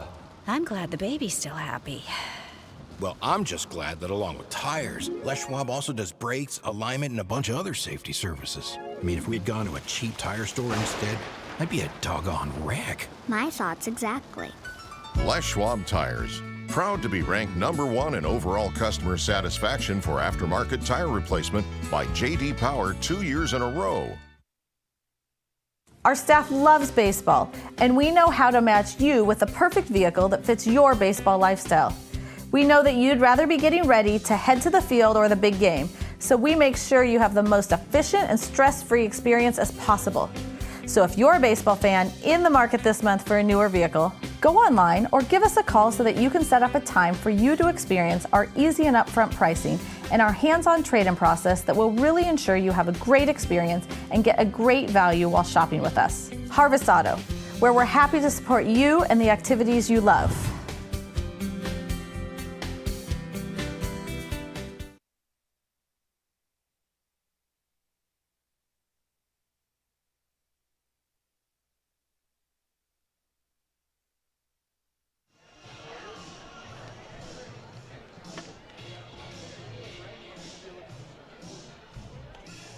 Welcome back. Top of the 6th inning, Kenny Johnson will look to continue his work.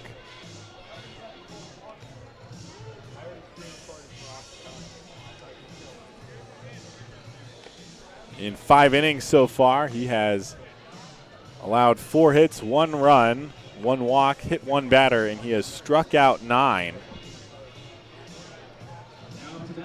Goes to the 6th, and 5, 6, and 7 are due up against him. Johnny Radomski, Dawson Martin, and Matty Fung to lead things off. Radomski 0 for 2, reached on an error and struck out looking in his first 2 at-bats.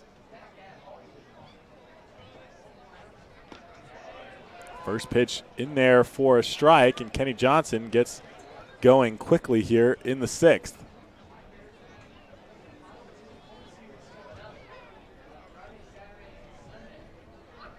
The 0-1 pitch, swing and a miss on the slider outside, and Radomski quickly behind 0-2.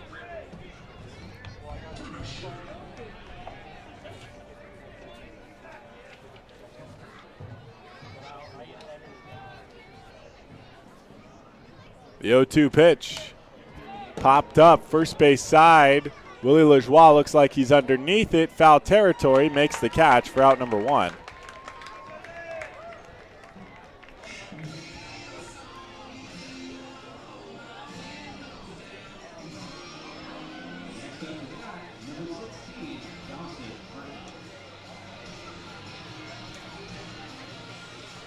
For Kenny Johnson, his 9 strikeouts so far are already a season high for him. The most in a start for a Pippins pitcher, I believe, is 10. 10 by Tyler Frieders on June 26th against Walla Walla. This is a high fly ball in the infield. Connor Cabalas underneath that one, and he makes the catch for out number 2. Pippins were sent down 1-2-3 in the third inning, and Kenny Johnson immediately returned the favor in the top of the fourth. In the bottom of the fifth, the Pippins go down 1-2-3, and so far a quick 2 outs for Kenny Johnson here in the top of the sixth inning. Here's Matty Fung.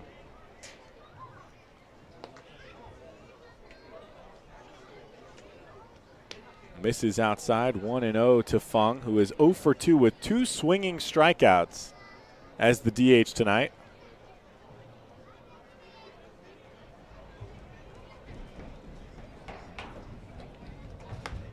Misses up high now, and it's 2-0.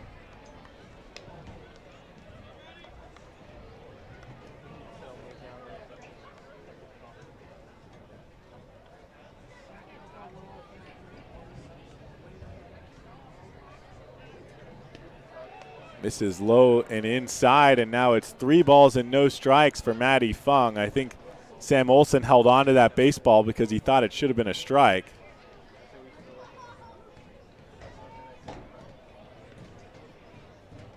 So 3-0, the pitch from Kenny Johnson, and that is in there for a strike, 3-1.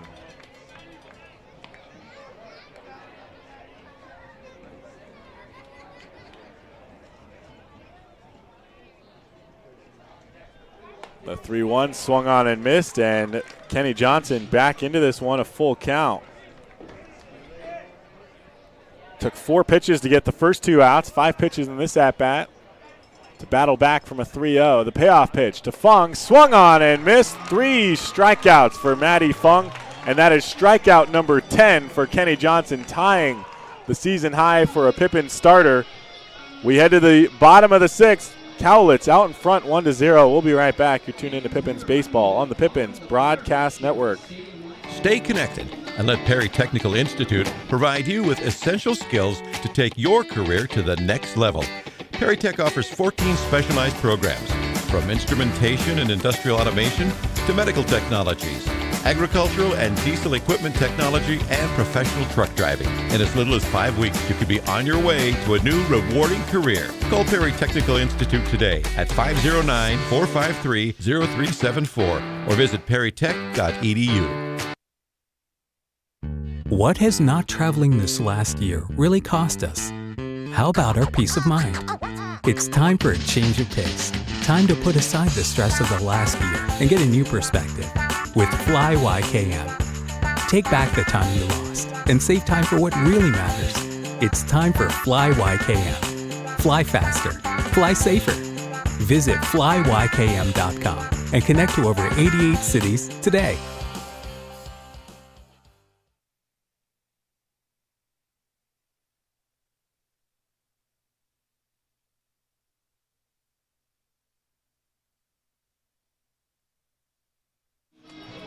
Welcome back for the bottom of the sixth inning. Willie Lajoie, Mason Marenko, and Blake Dickman to bat. It is 5, 6, and 7 as we've got a bit of a pitcher's duel going on here in Yakima. Kenny Johnson just recorded his 10th strikeout of the night to get out of the top of the sixth inning. 10 strikeouts matches the season high.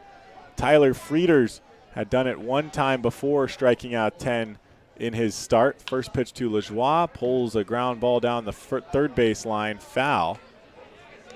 And looks like Kenny Johnson's night will be done. He shook the hand of Kyle Crustangel and is heading out to the bullpen with a towel, which is probably the right move. Kenny Johnson has fallen victim a couple of times this season to being left in a game too long. Swing and a miss from Lajoie, and it is no balls and 2 strikes. So they want to make sure they don't do that here in a close game. 1-0 lead for Cowlitz here in the bottom of the sixth inning.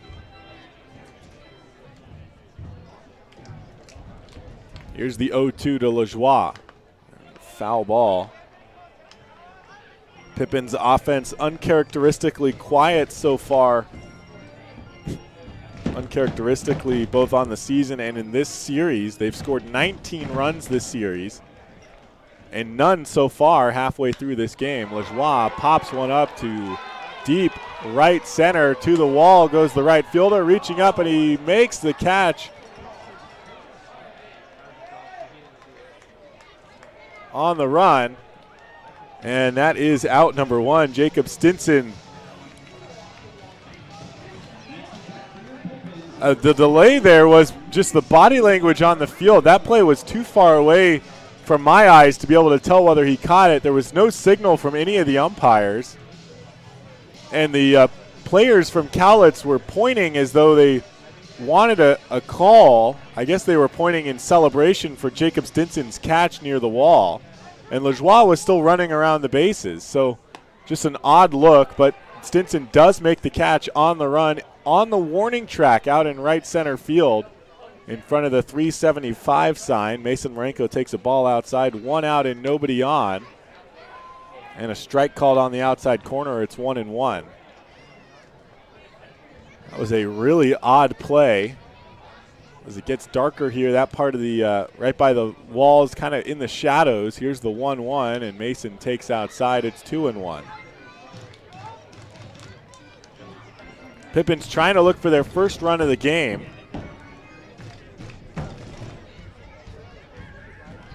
Against Carter Sutton, who in 5 innings has allowed just 2 hits, 3 walks, 6 strikeouts for him, and he has hit a batter. Ball outside to Mason Marenko. It's 3-1.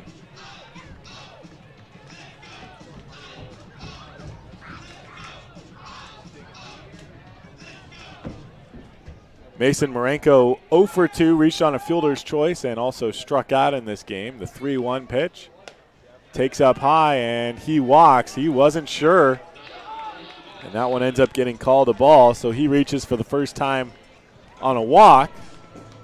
And the Pippins have a runner on first base with 1 out. Cowlitz with some activity in their bullpen as well. Looks like James Bradwell getting warm. The Canadian right-hander. I haven't gotten a chance to see who's coming in for the Pippins. I would not be surprised to see Tyler Frieders, who at one point was scheduled to make the start here tonight. Blake Dickman bats with Mason Marenko on first base. The first pitch he takes up high for a called ball. Dickman 0 for 2 tonight. He struck out and was hit by a pitch earlier.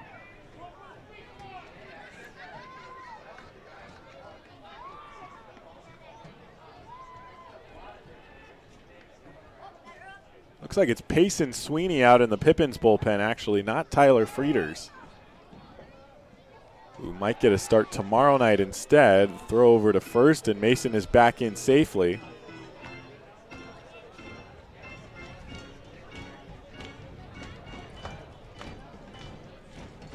Some other games going around the West Coast League. Wenatchee in Bend. Bend on top 7-1 in the top of the 7th inning. Blake Dickman swings and misses as they pull the string on him that time.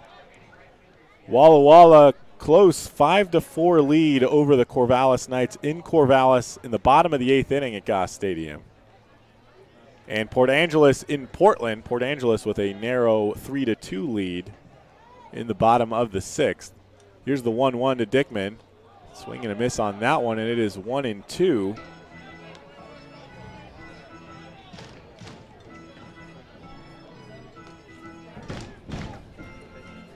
Well, we've talked about the Pippins' success at home this season. They are 15-5 at home and have only lost 1 game to a South Division opponent. Win here at the Orchard. Right now trailing in the bottom of the 6th inning. Here's the 1-2 pitch. Bounces in the left-handed batter's box. Mason takes off for second. Throw goes down, and Mason slides in underneath the tag on the wild pitch. So it will be a 2-2 count for Blake Dickman as Mason moves up to second on the ball in the dirt. That one did not get away that far, and Mason with the quick lead. Take another look at this one real quick. That ball goes down in the dirt. Blake Dickman takes ball 2. Dawson Martin finds it quickly, throws down to second, and the tag was close. Nishida swipes the tag down, but Marenko slides in safely. 2-2 pitch to Blake Dickman, and he fouls it off to stay alive. The Pippins have played 8 one-run games this season, and they have won all 8 of them. 6 of them have been at home. So they've never lost by 1 run this season.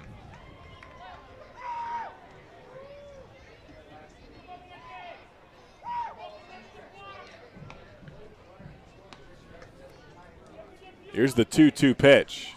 Taken low and away, and the count is full for Blake Dickman. However, if we get through this 6th inning and the Pippins are still trailing, they are just 1-4 at home when trailing after the 6th inning. They've never won a game when they've been behind after 7 innings. Or after 7 complete innings, rather. Here's the payoff pitch to Dickman. He takes that one low and away in the dirt, and he threw that bat almost all the way back to the dugout. He's got some adrenaline coursing through his veins. So Dickman walks, runners on first and second, and it looks like Cowlitz will actually end up being the first to make a pitching change.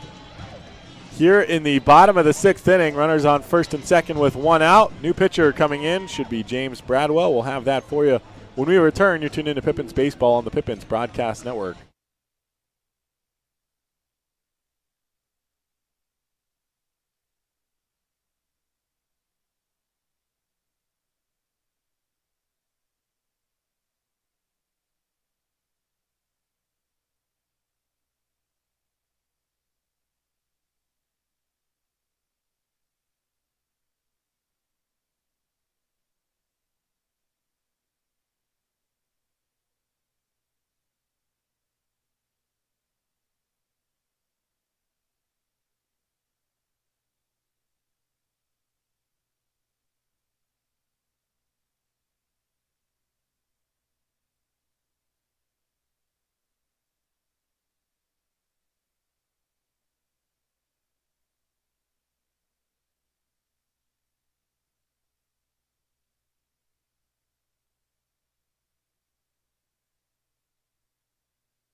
So it will be James Bradwell who takes over on the mound for the Cowlitz Black Bears.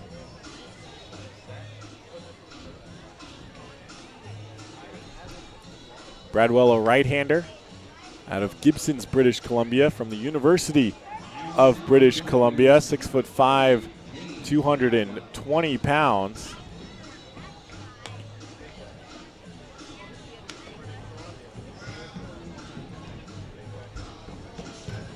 Bradwell has made 10 relief appearances for the Black Bears. He has 3 saves and a 1-1 record, 3.85 ERA. 9 1/3 innings pitched, 14 strikeouts, and 9 walks for him. And John Poland is out for a quick conversation because it looks like Bradwell is wearing a black sleeve on his right arm. So they had him remove it.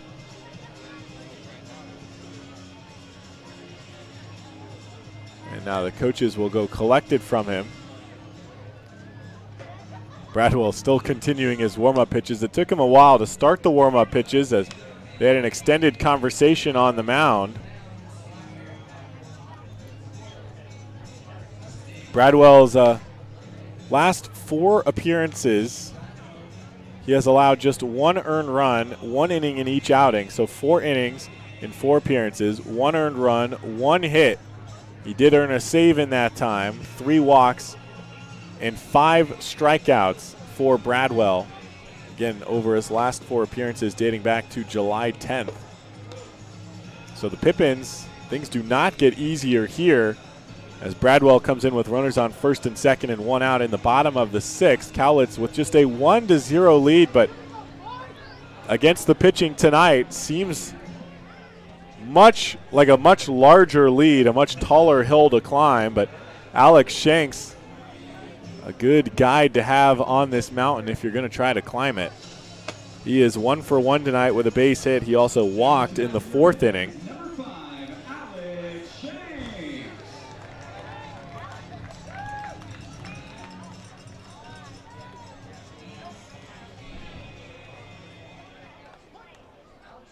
So the first baseman, Sam Brown, playing behind Blake Dickman. Nishida holding on the runner at second, or at least playing near second base. Alex Shanks swings and misses at a pitch up high, and it's 0-1. Bozette playing about a step behind, if not even, with the third base bag. Middle infielders double play depth. Outfield shaded slightly opposite field to Alex Shanks. The 0-1 misses up high, which is not necessarily speaking to the tendency from Alex Shanks, but instead the velocity out of the right-hander James Bradwell. They expect batters to be just a tad late against him. Right-hander Shanks at the plate. 1-1 count, 1 out, runners on first and second. 1-0 lead for Cowlitz in the bottom of the 6th. The pitch. And Shanks lines that one straight back. He's got the timing down. He's just got to make solid contact.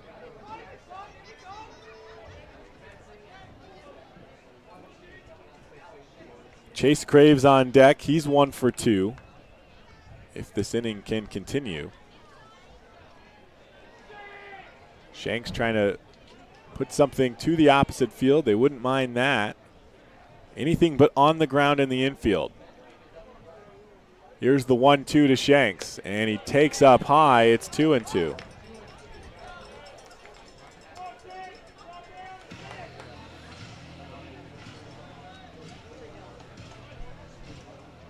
So the count even for the right-handed hitting Alex Shanks. Getting the start in left field tonight with Blake Dickman taking over in right field.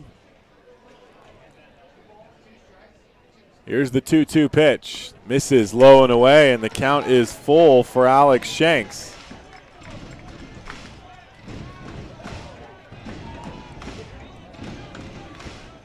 Swing and a miss to start the at-bat. Took a ball and fouled one off. Took 2 balls after that, and this count is full. First batter to face James Bradwell. And Shanks is seeing everything. Here's the payoff pitch, and he lines that one just over the netting and over the press box. Count remains full.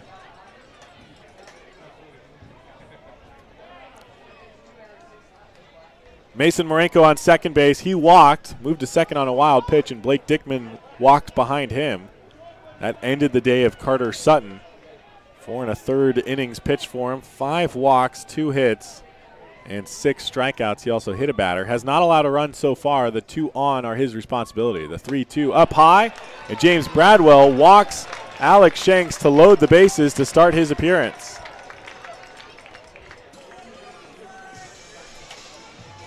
And here is Chase Graves. He had a base hit in the second and reached on a fielder's choice in the 4th.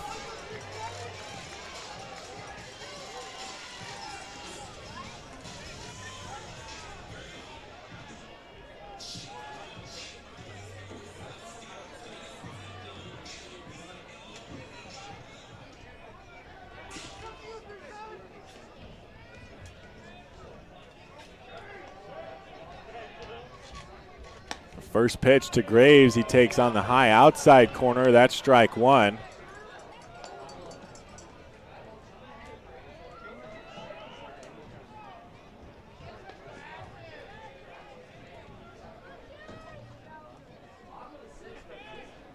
The 0-1. Bradwell set, long hold, and here's the pitch. And a foul ball by Chase Graves. He's behind 0-2. 1 out, bases loaded for Chase Graves. He hit a grounder to the second baseman, Nishida. It was all the way to the right of Nishida, or to the left of Nishida, so he had to race over. He turned around and made the play to second, but they couldn't turn the double play. Here's the 0-2 pitch from Bradwell. Misses down, and it's 1-2. Graves with an opportunity to break or to end the lead for Cowlitz that they have held since back in the 3rd inning. We're here in the bottom of the 6th, and it's still 1-0.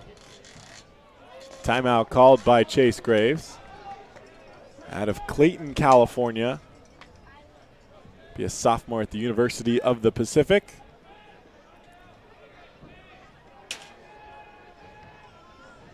The 1-2 pitch. Breaking ball inside, and Chase Graves is rung up on a pitch that looked like it did not break over the plate. John Poland says it does, and that is out number 2. Regardless of whether it did or not, too close of a pitch to take, really, with 2 strikes and the bases loaded.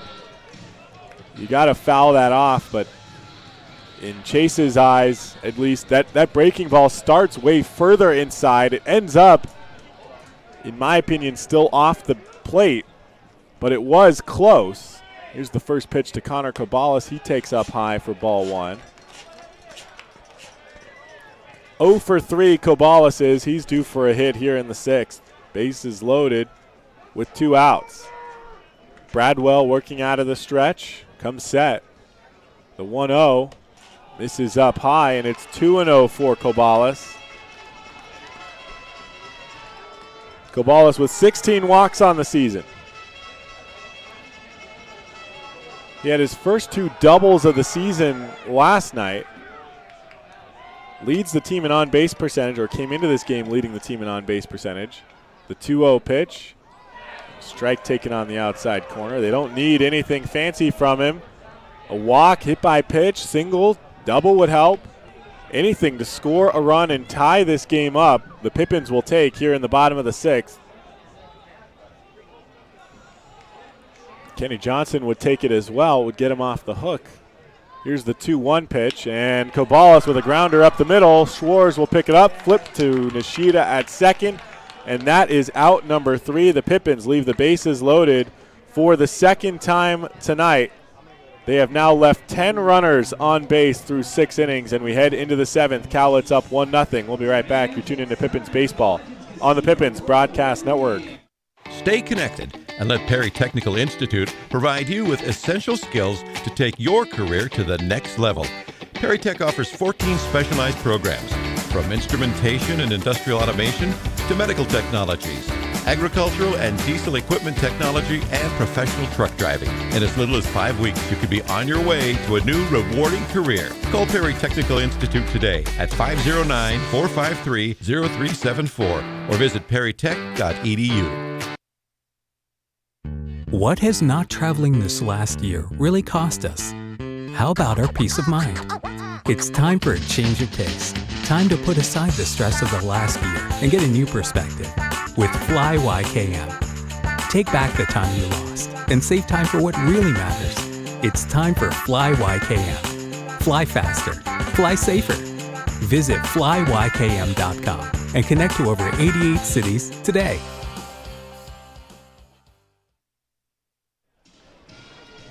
Welcome back for the top of the 7th inning. New pitcher for the Yakima Valley Pippins. Looks like it is Payson Sweeney taking over on the mound. Kenny Johnson finishes 6 innings pitched. He struck out 10, which ties the season high for a Pippins pitcher. He hit 1 batter and walked just 1, allowing 4 hits in the outing. 1 run against him, and so far that has been the only run of the game. This is a Cowlitz Black Bears game. The previous 2 games of the series have been Yakima Valley Pippins games, where the Pippins score a ton of runs and play from the front. Here they've been playing from behind since back in the 3rd inning when Cowlitz took a 1-0 lead. Kenny Johnson with just the 1 run against him, otherwise a tremendous performance. And the offense just has not been able to get much going against Carter Sutton. Got 2 runners on in the 6th. They pull him for James Bradwell. And Bradwell, after walking Alex Shanks to load the bases, gets 2 outs to end the inning.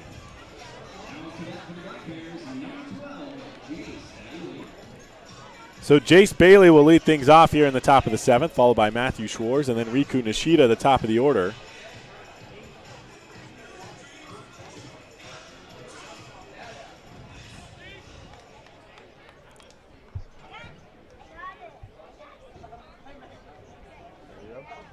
Bailey digs in. He's 0 for 2 tonight. Strikeout and a ground out back to Kenny Johnson in the 4th inning. Sweeney steps off, and he'll collect himself before his first pitch of the outing.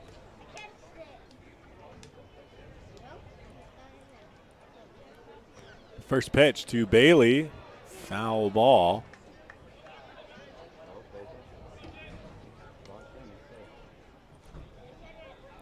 Sweeney has made 5 relief appearances for the Pippins, 7.20 ERA, 0-1 record. He also has a save. 10 innings of work, 15 strikeouts, and 7 walks. Here's the 0-1 pitch to Bailey. He checks his swing and takes a ball low and away. It's 1-1. Last outing for Payson Sweeney came on July 24th against Wenatchee, the middle game of the series in Wenatchee. The 1-1 pitch, and Bailey takes one at the knees for a called strike. It's 1-2. Sweeney took the loss with 2 innings of relief. He allowed 8 runs, 7 of them earned on 8 hits, 3 walks and 4 strikeouts. It was a tough outing for him. The 1-2 pitch misses up high, and it's 2-2. And the numbers really racked up against him just because by that point the Pippins offense was unable to compete against Skylar Hales, who had come in for Wenatchee. Here's the 2-2 pitch, and misses low and away. It's a full count for Jace Bailey to start off the top of the 7th. So the Pippins just decided, instead of burning another arm, to let Payson Sweeney continue on, and ended up giving up 6 runs in the 8th inning against Wenatchee. Here's the payoff pitch to Jace Bailey. Swing and a miss, and a strikeout starts off his day. That's what the Pippins will hope to see out of him here in the 7th, potentially the 8th as well, depending on how this one goes. They do have at least a couple of guys down in the bullpen that are standing, waiting for a signal, waiting for any sign of trouble. They're playing it careful here in a 1-run game. Kenny Johnson pulled after striking out his 10th batter of the game to end the top of the 6th inning. Here's Matthew Schwartz, first pitch, taken at the knees for a called strike, and it's 0-1. Mason Marenko playing a step in front of the third baseline. Rest of the infield playing back against Schwartz. Here's the 0-1 pitch. And checks the swing, but it's called a strike. No balls and 2 strikes for Schwartz with 1 out and nobody on. Cowlitz Black Bears will head back home. Well, depart Yakima at least after tonight's game. The Pippins will welcome in a different kind of bear. It's the Highline Bears out of the PIL for 2 games tomorrow and Saturday. Both of those games start at 7:05 p.m. Players signing autographs after those games, as well as tonight's game, with fireworks after tonight's game. Here's the 1-2 pitch. Misses just off the outside corner, and it's 2-2. Don't want to miss an opportunity to get a team poster on Saturday night for the first 500 fans to come through the gates on Saturday. Again, Friday and Saturday both start at 7:05 p.m. Tickets start at just $8 for those 2 games. The 2-2 pitch, and they get Matthew Schwartz swinging on the breaking ball up high that looked just too good to take. 2 batters and 2 strikeouts for Payson Sweeney, but here's Riku Nishida. Nishida is 2 for 3 tonight with a single and a double. He also has a stolen base and a run scored. He has led off every inning in which he's hit, except for this one now, here in the top of the 7th.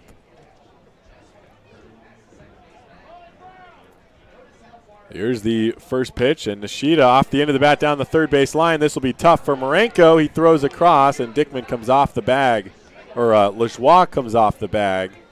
Nishida easily had that one beat out. Weak contact was not what he was trying to do, and yet he still gets on base, and that is what Riku Nishida does. So 2 outs, Nishida on first. Here's Brock Bozette.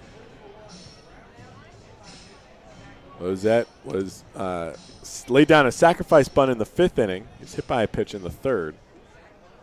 Grounded out in his first inning, or his first at-bat in the 1st inning. Nishida with a large lead over at first.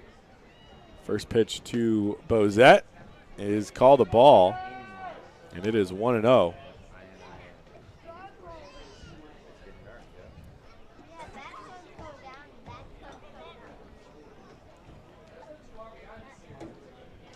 Payson Sweeney, 2 strikeouts started his appearance.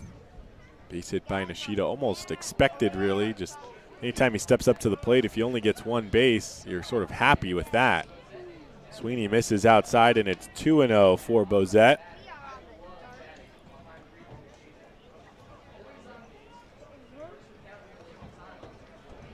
Bozette has 22 RBI on the season, the most in the lineup for the Cowlitz Black Bears.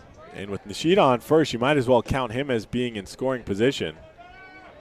Here comes the 2-0. Nishida takes off, fouled off by Bozette. And deep lunge from Bozette. I think he saw a pitch he wanted to give a ride, and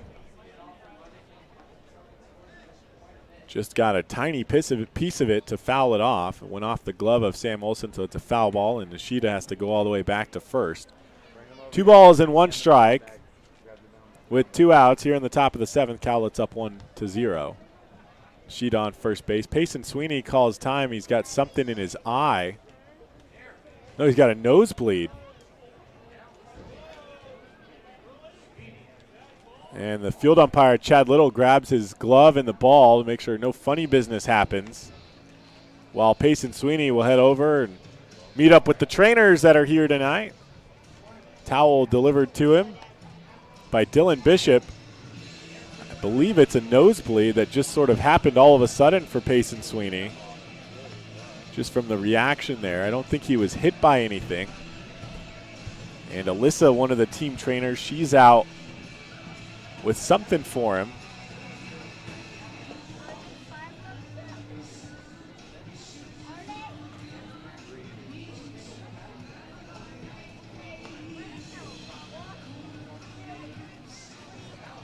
And it looks like he'll be good to go. Looks like Sam Olson also took a trip into the dugout. I'm not really sure where he is. I just looked up and noticed he's nowhere on the field. And now he's out of the dugout.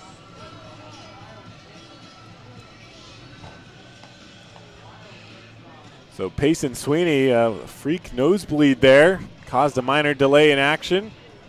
He's back out on the mound. 2-1 count for Brock Bozette. Riku Nishida on first base, 2 outs. You're in the top of the 7th.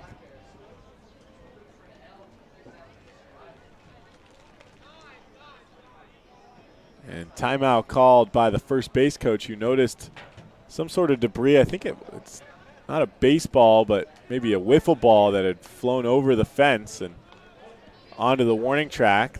Someone down in the bullpen for the Pippins tosses it back over. And finally, maybe we can return to play here.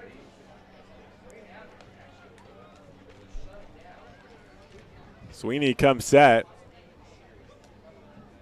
Here comes the 2-1 pitch and fouled off by Bozette. The count is now even 2-2. Pippins have never lost on a fireworks night. They don't intend to tonight. It's just a 1-run lead for the Cowlitz Black Bears here in the top of the 7th. Pippins have only come back to win after trailing after 6 complete innings. 1 time at home. They have to get through this one, hopefully without another run, if they want a chance in the bottom of the 7th to take the lead, as they have struggled against the pitchers here tonight for the Cowlitz Black Bears. 2 balls and 2 strikes for Bozette after the throw over to first.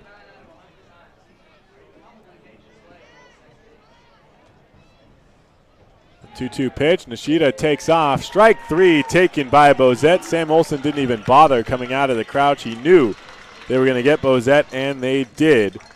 So 3 strikeouts for Payson Sweeney with a base hit by Riku Nishida in the middle. Sweeney pitches a scoreless top of the 7th. Time to stretch in Yakima. Cowlitz on top, 1-0. We'll be right back. You're tuned into Pippins Baseball on the Pippins Broadcast Network. Who knew it was so difficult to find the right bank? I know. It's so confusing.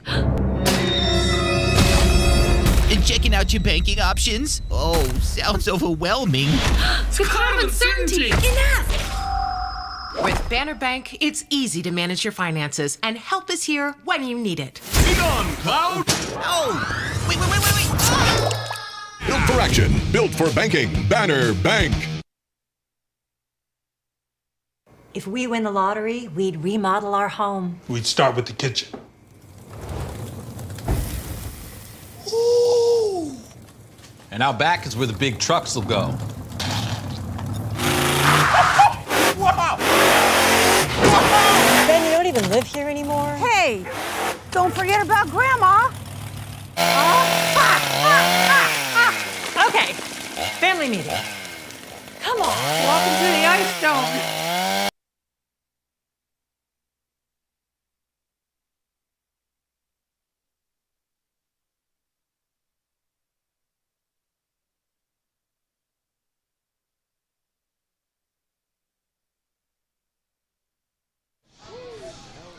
Welcome back. Bottom of the 7th inning. Cowlitz on top 1-0. 2, 3, and 4 due up. Chaz Myers, Sam Olson, and Michael Carpentier Jr.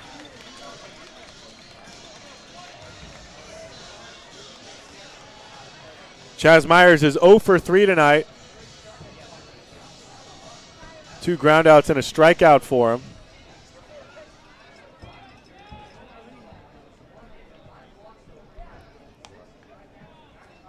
James Bradwell will continue his work here in the bottom of the 7th inning and delivers a first pitch ball up high to Chaz Myers. Bradwell came on with runners on first and second and 1 out in the bottom of the 6th, relieving Carter Sutton. Walked the first batter to load the bases, then got a strikeout and a ground ball that turned into a fielder's choice to end the inning as Myers takes a ball low and away, and it's 2-0. Carter Sutton, the starter tonight for Cowlitz. He pitched 5 1/3, allowed 2 hits, 5 walks, 6 strikeouts, and he hit a batter but did not allow a run. As Myers takes the first strike of his at-bat, and it's 2-1.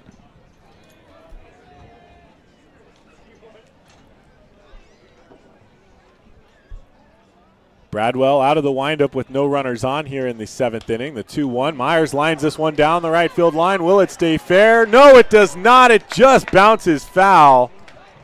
That would have been at least a double for Chaz Myers, who leads his team in that category, but it just curled foul. Man, that one was close. That was a tough one to tell from here, and thankfully with no runners on, Chad Little down the first baseline has a much closer look.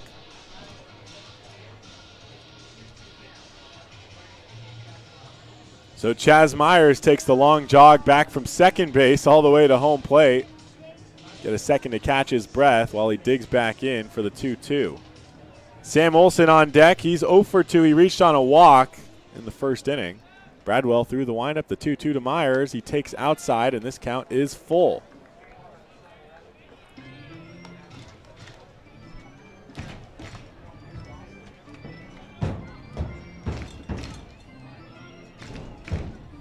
Myers, teammates with Chase Graves, as I mentioned earlier in the broadcast.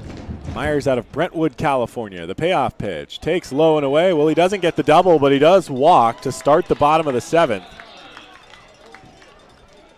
And that will bring Sam Olson to the plate. Getting base runners on hasn't been the problem today for the Pippins, as they have stranded 10 batters over 6 innings so far. The problem has just been getting them home, as Sam Olson bats with Myers on first. Bradwell's first action throws to first, and he throws it away. Myers on his way to second. The ball went into right field, and he thought about going to third, but he does not. Well, Myers will take advantage of the errant pickoff throw, and he's now in scoring position with no outs for Sam Olson. Let's see what the Pippins decide to do here as Myers adjusts his uniform out at second base. Third baseman Brock Bozette playing about a step in front of the third base bag. First baseman Sam Brown was back. Now he's coming onto the grass. Possibility of the sacrifice bunt. Olson does not square around. Instead, he swings and misses at a pitch low and inside, and it's 0-1. Olson has struggled a little bit with the strike zone from John Poland tonight, both as a batter and as the catcher for the Pippins. Not that Sam Olson is someone who should be laying down sacrifice bunts, but just having a rough day, and so it would not make sense to have him try to lay one down with no outs and a runner on second in a one-run game. Instead, he's at the plate swinging and fouls one off. He's quickly behind 0-2. Michael Carpentier Jr. on deck. He's also without a hit tonight. He did reach on an error back in the first.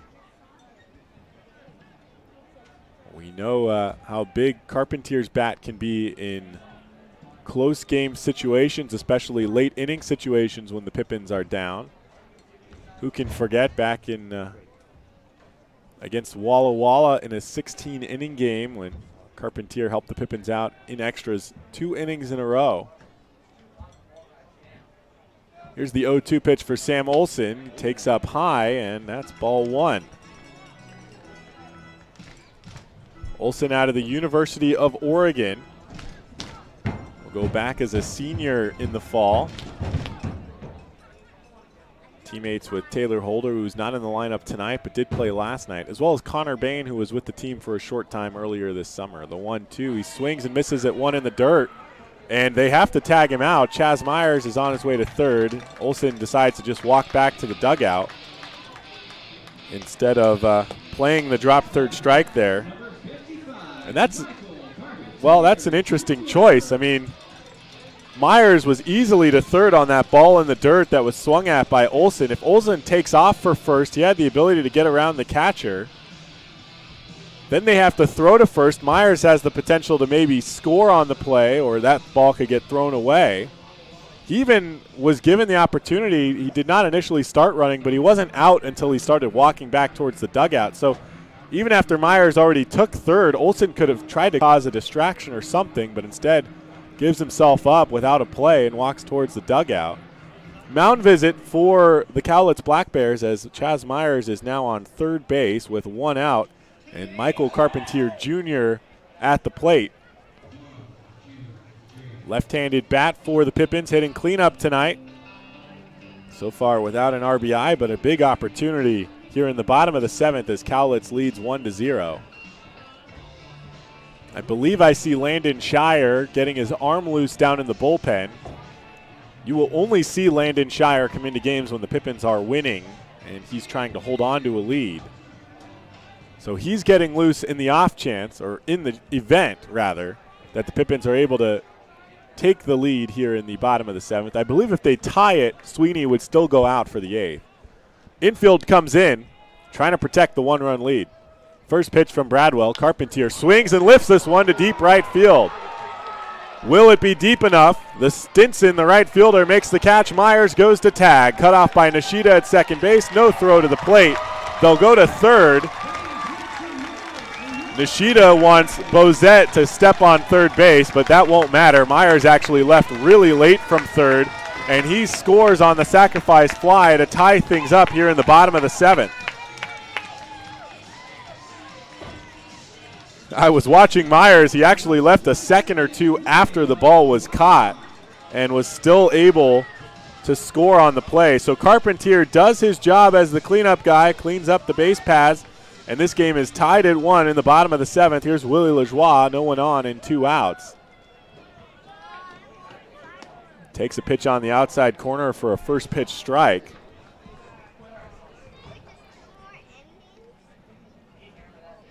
Somebody on the mound down in the bullpen for the Pippins, and I believe it's Seth Kuykendall, actually. Willie Lajoie fouls one off, and he's behind 0-2. It looks like Seth Kuykendall down in the bullpen for Yakima Valley. As I said, Shire will only come into this game if the Pippins are leading. And the potential for this one to go into extras, they'll bring in Kuykendall. Lajoie singles through the left side of the infield, and this inning continues. Picking the pace up now for a big turn at first, but the left fielder gets to it. So it's a 2-out base hit for Willie Lajoie. And there's a runner on first with 2 outs for Mason Marenko. Grounded into a fielder's choice in the first. Struck out in the fourth. He walked in the sixth. Wound up getting stranded on third base, as the Pippins loaded the bases with 3 straight walks in that inning. Lajoie on first. Marenko at the plate, 2 outs, bottom of the seventh, tied at 1. Marenko chases one up high on the first pitch, and it's 0-1. Marenko out of Gonzaga. He'll go back as a redshirt junior in the fall. From North Bend, Washington, attended Mount Si High School, along with his little brother Spencer. Here's the 0-1. Catches the outside corner. No balls and 2 strikes for Mason Marenko.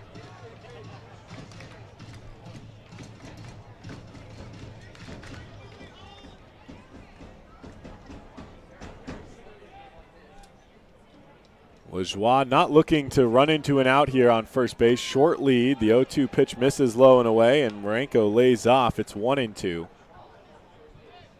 Lajoie does have 1 stolen base on the year, but He'd be crazy to take off here in this situation, as the Pippins just try to keep the inning going.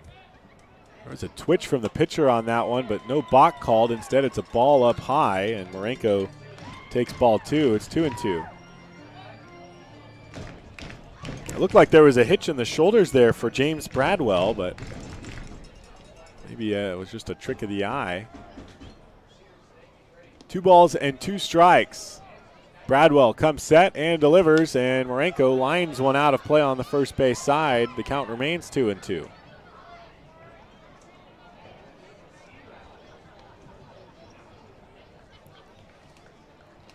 The sun has completely set here in Yakima. That is the intention at this point, because there are fireworks after this game. This game has run a little longer than the Pippins like to play. The 2-2 pitch taken inside, and half of the Cowlitz defense was walking off the field, but Mason confident in the call. And this count is full. Fully set, as I said. You can barely see the hills beyond the outfield fence, the outline of them. The sky is totally black, illuminated only by the lights here at the Orchard. The payoff pitch swung on and missed outside. Mason Marenko strikes out to end the bottom of the 7th.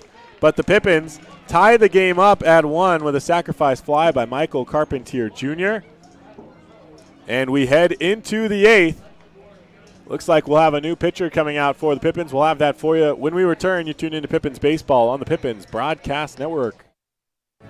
Be an energy efficiency hero. Install high-efficiency natural gas equipment, and you can be just like Cascade's most energy-efficient player of the game. Match his ERA of $710. Put some runs on the board by upgrading your furnace, improving your home's insulation, and switching to a condensing tankless water heater. Cascade's bench is deep with both residential and commercial incentives. Check them out at our website or give us a call and be an energy efficiency player of the game. What's worse than standing in line at concessions? Now you can satisfy your appetite while remaining in your seat. With the mobile app Fan Food, you simply select Express Pickup and order your food. It is that simple. You deserve a VIP experience. Download Fan Food today.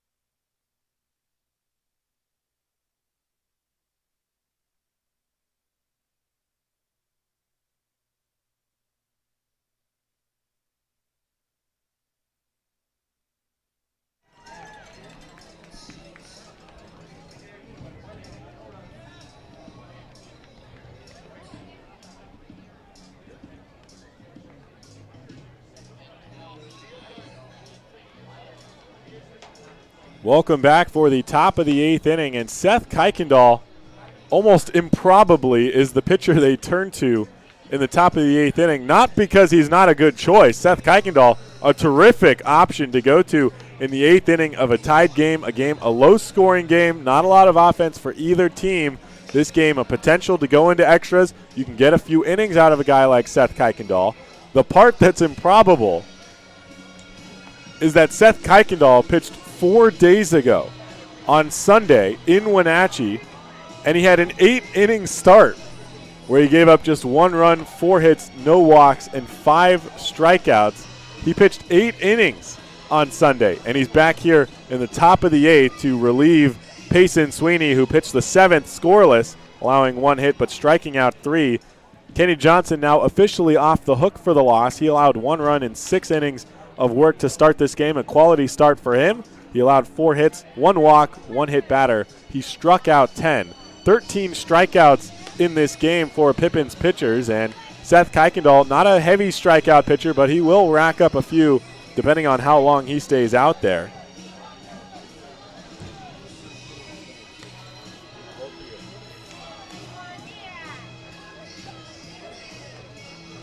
The most strikeouts in a game for a Pippins pitching staff is 16. That was against the Redmond Dudes earlier this year, and Kyle Crustangel has more than 1 change apparently, as the home plate umpire John Poland has headed over to the Cowlitz dugout to explain the changes that are being made on the field. I'm looking out now to try to figure out what they are. Marenko still at third, Kobalas at short, Myers at second, and Willie Lajoie at first base. Sam Olson is the catcher, and Seth Kuykendall on the mound. Out in left field, it looks like Shank's still in left. And I don't know. Maybe this has to do with Kuykendall himself. Let me look at the lineup card that I actually got a picture of today.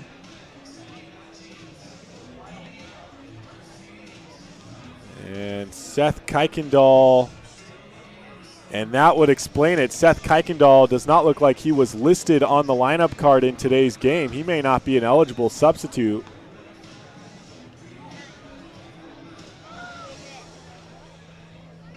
And I'm looking at the list here. There is no Seth Kuykendall on the lineup card that I took a picture of before the game and I believe was submitted to the umpires. So somebody getting warm as quick as possible in the Pippins bullpen. He'll be coming in just a minute, but Crust Angel is stalling as long as he can on the mound. I mean, what do you do in this situation? It's Owen Wild.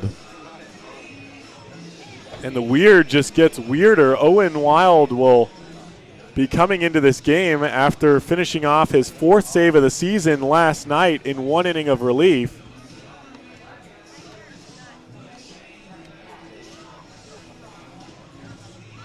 And I believe that's what's going on out there. Willie Lajoie has jogged into the dugout. I don't think he's coming out of this game.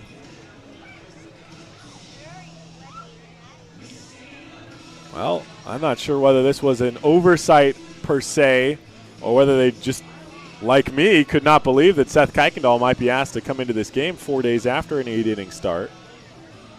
But either way, Owen Wild instead will come into this game 1 day after a save opportunity for him. It was a relatively quick one.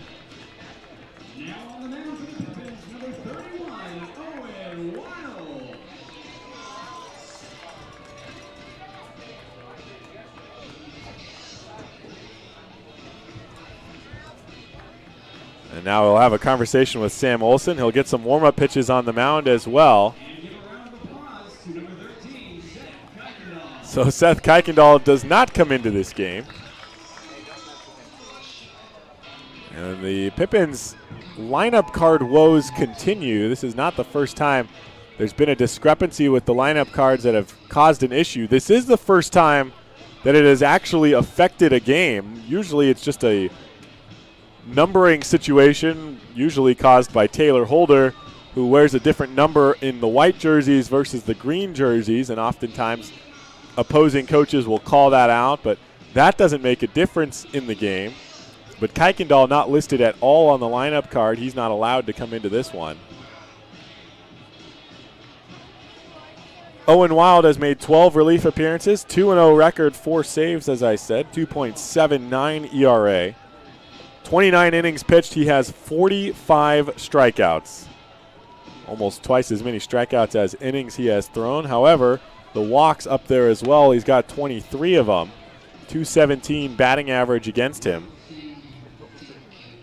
Last night came in 1 inning, 2 strikeouts. Struck out the first 2 batters, hit 1, and then got a ground out to get out of that inning and complete the save. It was a 3-run lead for the Pippins, 7-4. It was actually interesting because the night before, the Pippins had been leading 10-7 with a 3-run lead, and Landon Shire was going to get asked to come in for the 9th inning. And then in the bottom of the 8th, the Pippins added 2 to make it 12-7, erasing the save opportunity. Shire still had to come in and close down the 9th. He allowed 1 run, so the Black Bears ended up losing 12-8. Versus Owen Wild, who last night was able to come in a 7-4 lead, which is a save opportunity. A 1-inning save with a 3-run lead.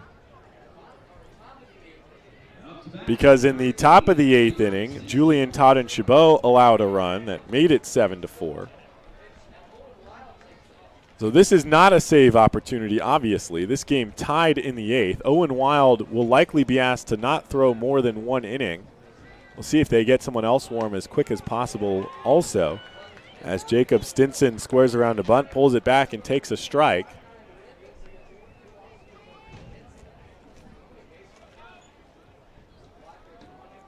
The 0-1 pitch on the outside corner, and it is quickly 0-2 to Jacob Stinson.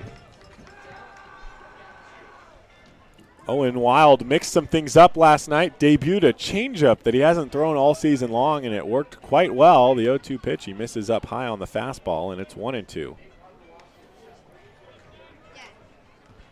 Mostly fastball and slider combination from him. A high velocity fastball and the slider with sharp movement. Here's the 1-2 pitch. Swung on and missed outside. Jacob Stinson is strikeout victim number 1. So the Pippins do not have anyone throwing right away. Like I said, Owen Wild likely will not go more than 1, I would think, because of how quickly he had to get warm and, of course, him not expecting to throw today. Pippins' best case scenario, the Pippins hope to score in the bottom of the 8th and have Landon Shire close things down in the 9th. First, they have to get through the top, and here's Sam Brown, 1 for 3 tonight with an RBI. He drove in the only run of the game for Cowlitz, tries to check his swing, and they're going to ask the field umpire, who says he did go around. That's strike 1. Good move by John Poland. He really wasn't sure, and then remembered he had a partner he could ask for help. So no balls and 1 strike for Sam Brown as Owen Wild works out of the windup. The pitch misses just off the outside edge, and Sam Brown lays off. It is 1-1.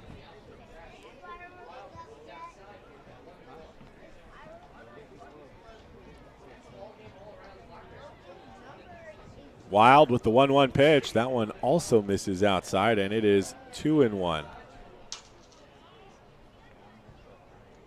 Johnny Radomski on deck. He's 0 for 3 tonight. In fact, no hits for the Black Bears in this bottom half of the lineup. After Sam Brown, the 2-1 misses down low, and it is 3-1. And we'll see what Owen Wild decides to try here. He's willing to throw both the fastball and slider in just about any count. Just depends on how he gets to that point in the at-bat. The 3-1. And they miss high and outside, ball 4. It goes all the way to the backstop. Sam Brown will jog his way down to first. It's a 1-out walk.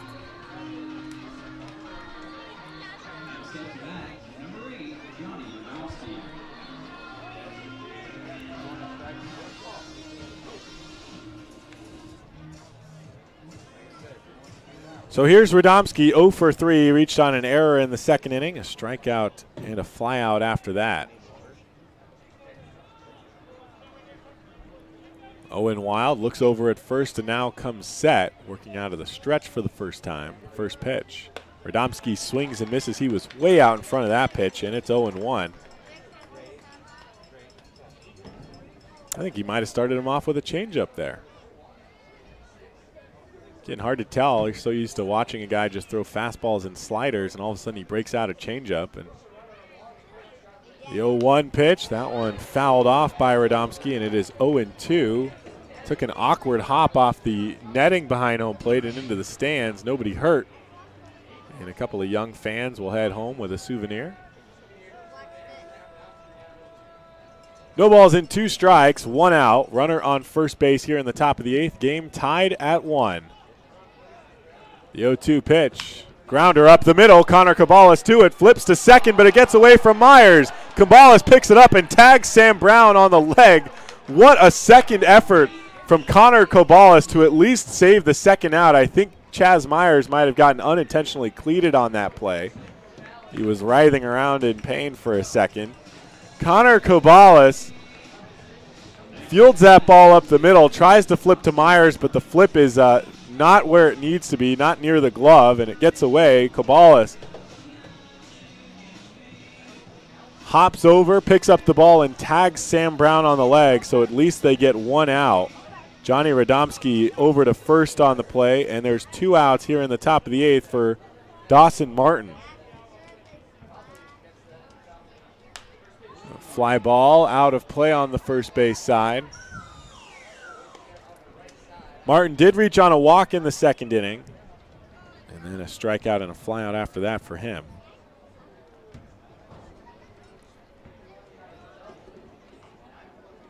Every batter in this lineup for the Cowlitz Black Bears, with the exception of Riku Nishida, who is the exception to almost every rule, has struck out at least once tonight. Here's the 0-1. Up high, swing and a miss by Dawson Martin. Takes his helmet off and readjusts about everything now that he's behind 0-2. Last strike for the Black Bears here in the top of the 8th inning as the Pippins try to get their offense back to the plate. Runner on first. Here comes the 0-2 from Wild. And that one fouled off. Keep himself alive.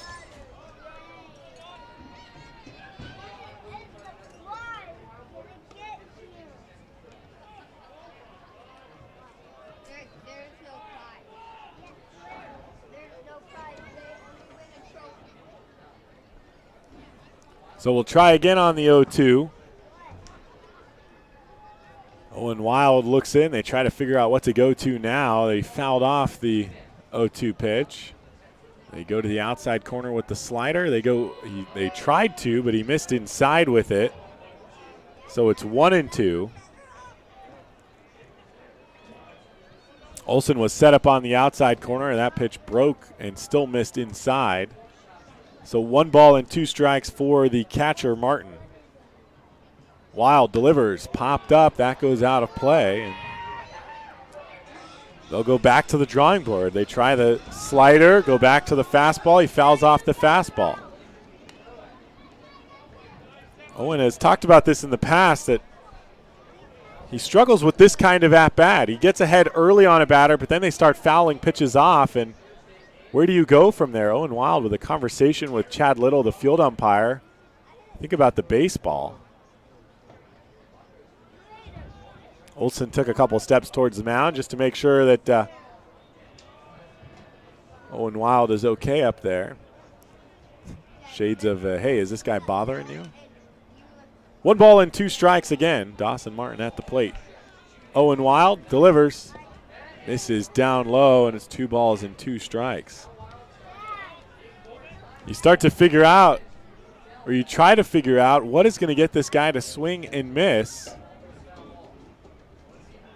He doesn't swing at the slider that misses inside. He fouls a pitch off. He doesn't swing at the ball in the dirt. And we'll see what they try with here now on a 2-2 count. Timeout called by Sam Olsen. Maybe he didn't like the pitch that they decided on. Nice part about John Poland behind the plate, as well as Chad Little, is they don't just call time. They point directly at the culprit so that everyone in the stadium knows whose fault it is that we're waiting on the next pitch.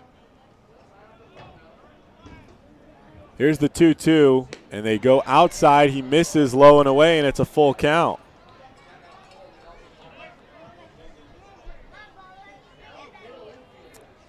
Owen Wild has a decision to make. Do they just try to throw the fastball down the middle? Do they try to get a swing and a miss? Do they believe Dawson Martin can punish the fastball if he puts it where it needs to go? Runner goes, grounder, third base side. Mason Marenko throw over to first in time, and Dawson Martin grounds out to end the top of the 8th. 1 runner aboard with 2 outs, and they strand the runner to the bottom of the 8th. 7, 8, and 9 due up for the Pippins. We'll be right back. You're tuned into Pippins Baseball on the Pippins Broadcast Network.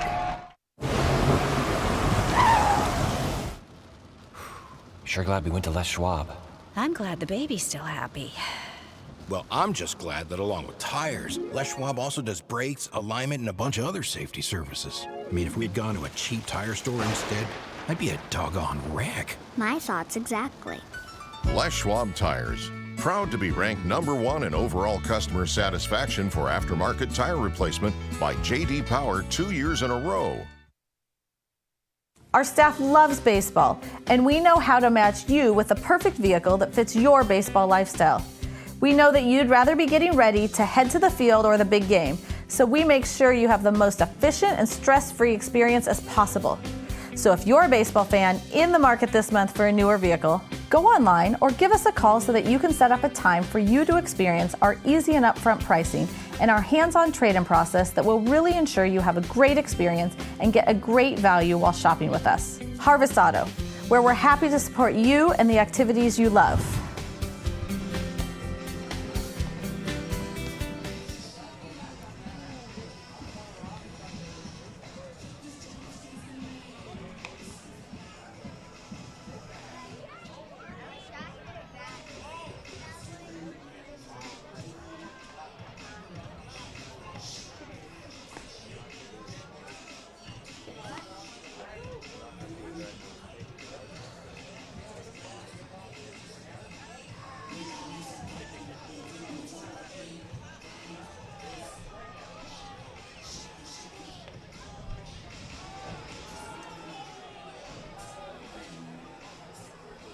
Welcome back for the bottom of the 8th inning. Blake Dickman will lead things off, followed by Alex Shanks and Chase Graves. And man, when you talk about 7, 8, and 9, you do not usually mean hitters like these. Pippins with a great opportunity to break the 1-1 tie here in the bottom of the 8th. Alex Shanks last night was the guy that broke the tie for the final time. He actually broke the tie twice last night. And the inning will start with Blake Dickman, who broke a tie in Walla Walla. Swings and grounds the first pitch, hard bouncer on the first base side, foul territory that Cash Ulrich struggles to barehand. Now hands to a fan to recover from his error. Dickman in the opening game in Walla Walla to end the first half. And a big 2-run home run that gave the Pippins a lead they would not let go of. And Pippins went on to win that game to secure the first half championship in the North Division. He leads off the bottom of the 8th. Swings and misses at the 0-1 pitch, and it is 0-2 quickly. James Bradwell back on the mound for the Black Bears. Here's the 0-2 pitch. Takes up high. It's 1-2. Bradwell 1 2/3 innings so far. 1 hit, 1 run, 2 walks, and 3 strikeouts for him. Has been used mostly as a reliever, but the Black Bears were interested in starting to stretch him out, and he gets a great opportunity in this game. The 1-2 pitch the other way as he breaks his bat and it goes on the first base side. Foul. 1-2. Blake Dickman had actually just purchased a bat off of Sam Olson in Wenatchee. One of the games in Wenatchee, and during his BP rounds, his last round of BP, he actually broke that same bat that he had just bought. So he has had some broken bat troubles and breaks one here. 1-2 count for him, and he's with a fresh piece of lumber. Pitch grounded the other way to Riku Nishida, who fields it cleanly, of course, and underhands it to first base. And that is out number 1. I'm sure if he has a choice, that bat's not going to be the one he uses the next time he steps up to the plate. It's already off to a bad start. Alex Shanks will step to the plate with 1 out and nobody on. Shanks has reached in all 3 plate appearances so far, a single and 2 walks for him.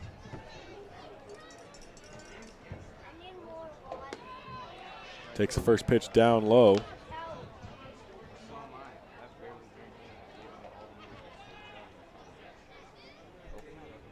Here comes the 1-0 from Bradwell. Swung on and grounded down the third base line. Did it stay fair? No, says home plate umpire John Poland, and Kyle Crustangel disagrees with that call. It went foul. The question was, did it go foul before or after the third base bag? Crustangel will come out for a conversation, but there's no real conversation to be had. There's no overturning that call, and in reality, no arguing the call either.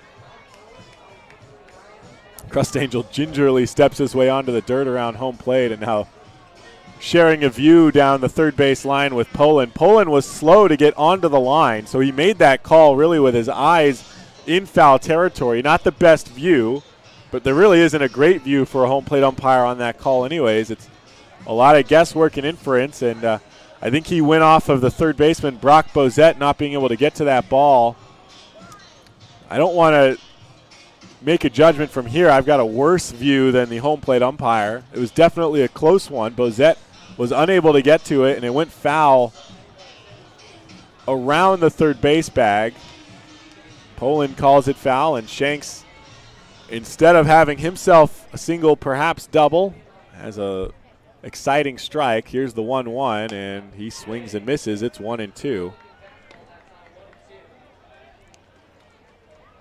Unlike the first two games of this series, the Pippins and the Black Bears have shared some calls that have gone against them.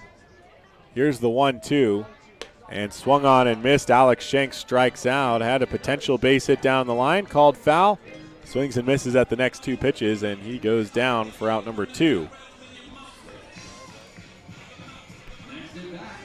So here's Chase Graves, who is 1 for 3 tonight, with an opportunity to flip the lineup card over.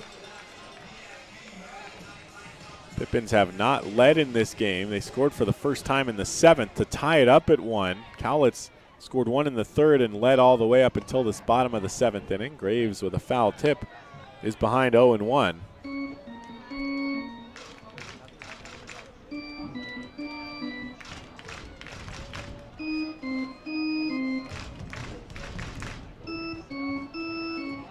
The Yakima fans start to get a little noisy here. The 0-1 grounder to the left side. Graves takes off down the line. Schwarz over to first. Strong throw. Got there in time. And Pippins go down 1-2-3 here in the 8th. We turn to the 9th. Still tied at 1. There'll be a new pitcher for the Pippins, and it looks like it might be Landon Shire. We'll be right back. You're tuned into Pippins Baseball on the Pippins Broadcast Network. Stay connected and let Perry Technical Institute provide you with essential skills to take your career to the next level. Perry Tech offers 14 specialized programs, from instrumentation and industrial automation to medical technologies, agricultural and diesel equipment technology, and professional truck driving. In as little as 5 weeks, you could be on your way to a new rewarding career. Call Perry Technical Institute today at 509-453-0374 or visit perrytech.edu. What has not traveling this last year really cost us? How about our peace of mind? It's time for a change of pace. Time to put aside the stress of the last year and get a new perspective with Fly YKM. Take back the time you lost and save time for what really matters. It's time for Fly YKM. Fly faster. Fly safer. Visit flyykm.com and connect to over 88 cities today. Welcome back for the top of the 9th. Landon Shire will take over for Owen Wild, who was not the intended reliever for the 8th inning, but ended up being the reliever the Pippins needed. Kept the Black Bears off the board in an unscheduled appearance.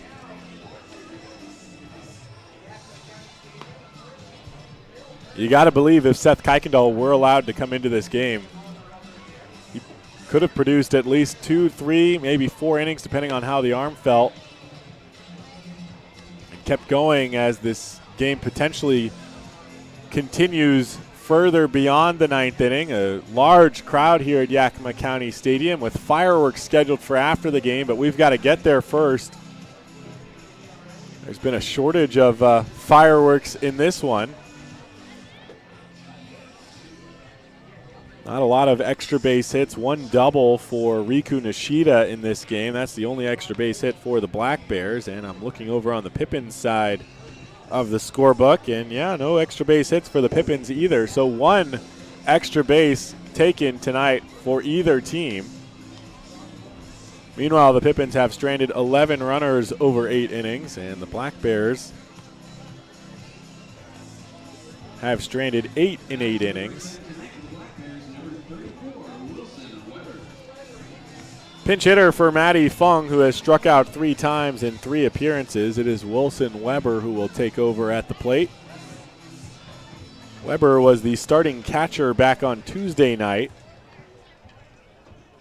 He went 1 for 5 in that game. Base hit in his last at-bat. First pitch from Landon Shire, grounder down the third base line. That goes foul, and that one a lot easier call for the home plate umpire, John Poland, than the one back in the bottom of the 8th.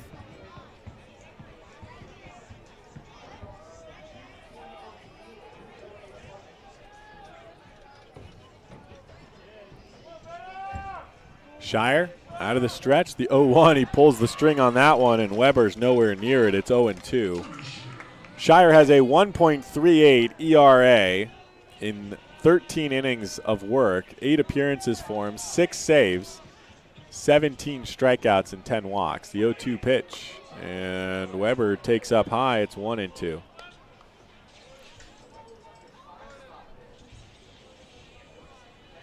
Last outing actually came 2 nights ago for Landon Shire when he finished off the 9th in a non-save situation. 1 hit, 2 walks, and 2 strikeouts. The 1-2 pitch misses inside, and it's 2-2. Shire had actually loaded the bases to start his outing 2 nights ago on Tuesday. Sacrifice fly was the first out that scored the only run of that inning. And then he struck out the next 2 batters to end the game. 2 balls and 2 strikes for the pinch hitter, Wilson Weber. The pitch popped up out of play on the first base side, and the count remains 2-2. Pippins continue the homestand tomorrow night against the Highline Bears, 7:05 p.m., and Saturday night at 7:05. Team posters available for fans on Saturday.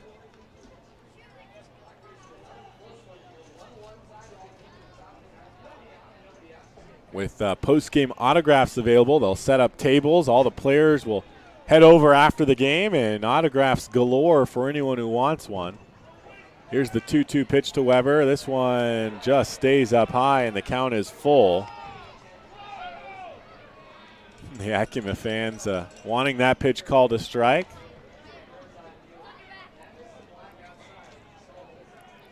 So full count for the first batter of the inning. Here comes the payoff pitch, and he walks Wilson Weber to start the outing.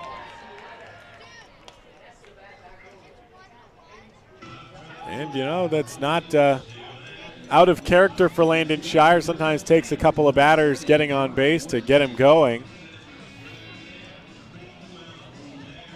Comes in a tie game. No margin for error in this one as he enters in the top of the 9th inning. Top of the order due up for the Pippins in the bottom of the 9th. Connor Cabales, Chaz Myers, and Sam Olson. Weber on first base. Here's Jace Bailey. Actually, it's Brock Mortensen pinch hitting.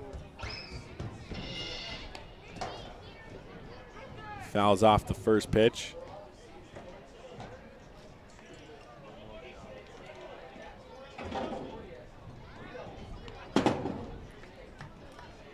Mortensen, left-handed hitter, bats against Shire. Did not get the start tonight after starting in the first 2 games. He had 2 walks in Tuesday night's game, including a walk against Shire in the 9th. Also had a solo home run in the 4th. It was of last night's game. It was his only hit of the night. 1-1 count for Brock Mortensen. Shire delivers outside, and it's 2-1.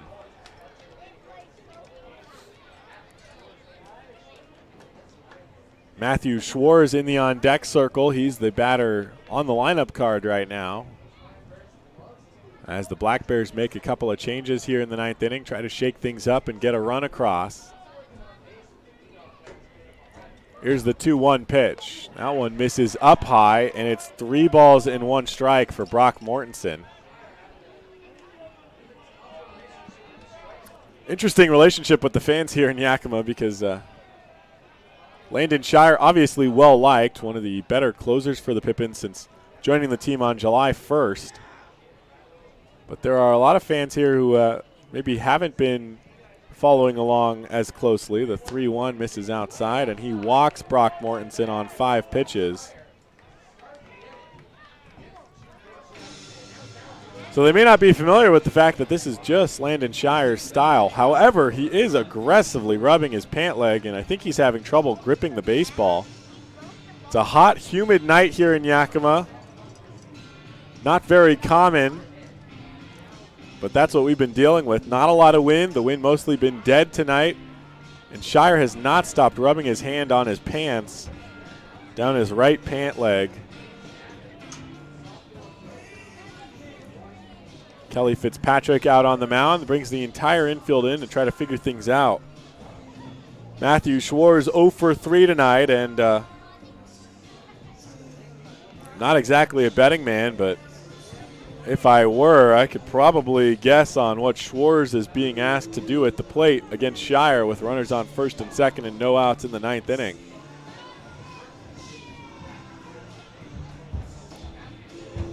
So mound visit over. Landon Shire still trying to dry off his hands. I'm actually surprised it hasn't been more of an issue with the pitchers tonight. No rosin bags out on the mound throughout the night. Runners on first and second. Willie Lajoie playing in on the grass. Mason Marenko even with the grass at third base. Chaz Myers covering the hole on the right side. Connor Cabales playing near the runner at second base. Here's the first pitch. Schwartz squares around. Takes a ball off the outside edge, and it's 1-0. Schwartz is going to try to lay down a sacrifice bunt, but not at the expense of a possible walk after Shire has walked the first 2 batters of this inning. In fact, he may just keep the bat back and take all the way. We'll see what they decide to do here. Squares around and again takes. This one catches the outside corner on an almost identical pitch, and it's 1-1. Lajoie is crashing from the first base side. If the bunt goes back to Lajoie or Shire quickly, their preference is to get the lead runner out at third base. Try to nullify the sacrifice. Here's the 1-1. Squares around, takes down low, and it's 2-1. Wilson Weber, the runner at second base. Brock Mortensen at first. They both pinch hit and they both walked to start this top of the 9th inning against Landon Shire. Weber with not a large lead at second. Mortensen a large lead at first because Lajoie is playing in the infield. The 2-1 pitch, and Schwartz lays down the bunt third base side. Shire's to it slowly, and not enough time to throw to first. Frustration mounts.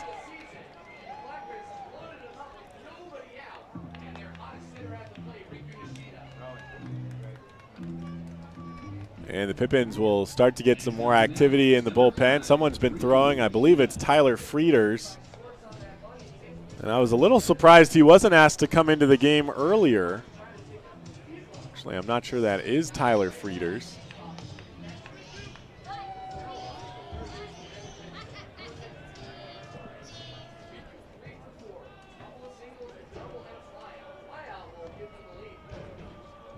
So the bases are loaded with no outs. Infield playing in. This game tied at 1. The first pitch down low to Riku Nishida as Landon Shire continues to struggle to throw strikes. It's not Tyler Frieders in the bullpen. I cannot get a good look at who it is. 1-0 count for Nishida, the left-handed hitter. Pitch catches the outside corner. 1-1 count.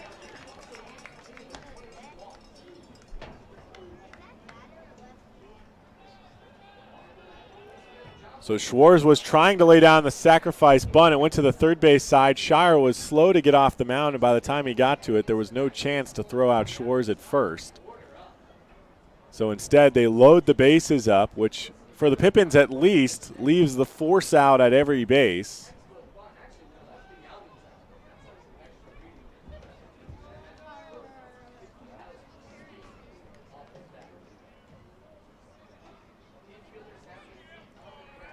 So here's the 1-1. That just misses outside.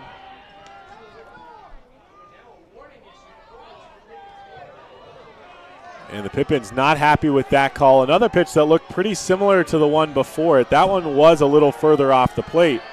But from the perspective of the Pippins dugout, you have to understand, looking at it from a 90-degree angle, they can't see inside-outside as well. That pitch was at least a couple of inches further outside to the left-hander Nishida. But for them, they see a very similar pitch that gets called a ball after a similar one gets called a strike. Frustration mounts as Shire has already walked 2 batters in this inning, and a warning issued to them. Here's the 2-1. Nishida takes inside, and it's 3-1.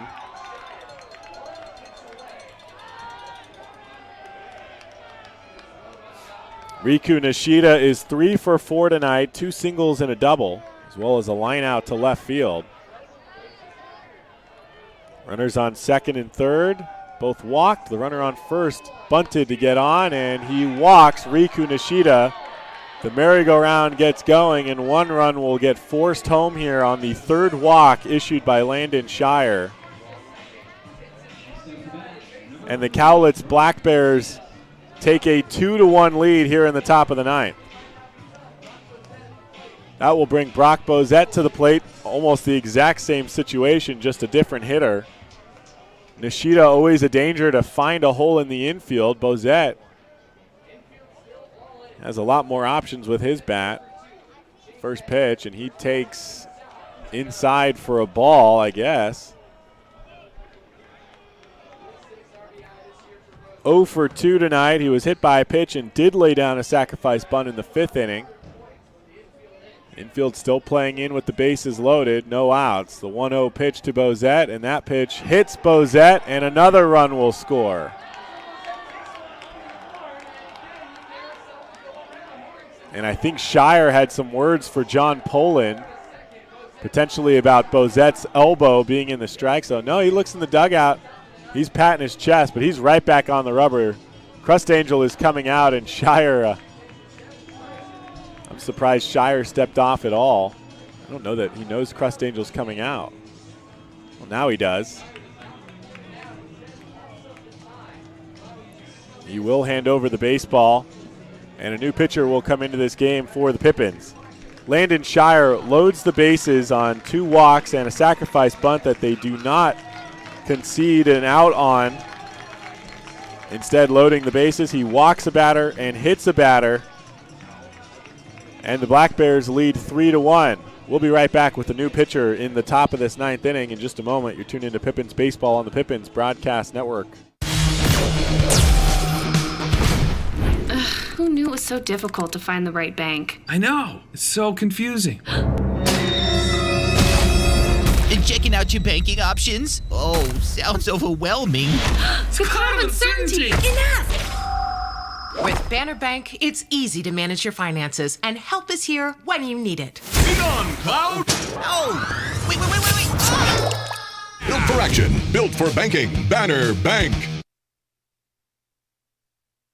If we win the lottery, we'd remodel our home. We'd start with the kitchen. Ooh. And out back is where the big trucks will go. Wow! Ben, you don't even live here anymore? Hey, don't forget about Grandma. Okay, family meeting. Come on, walk into the ice dome.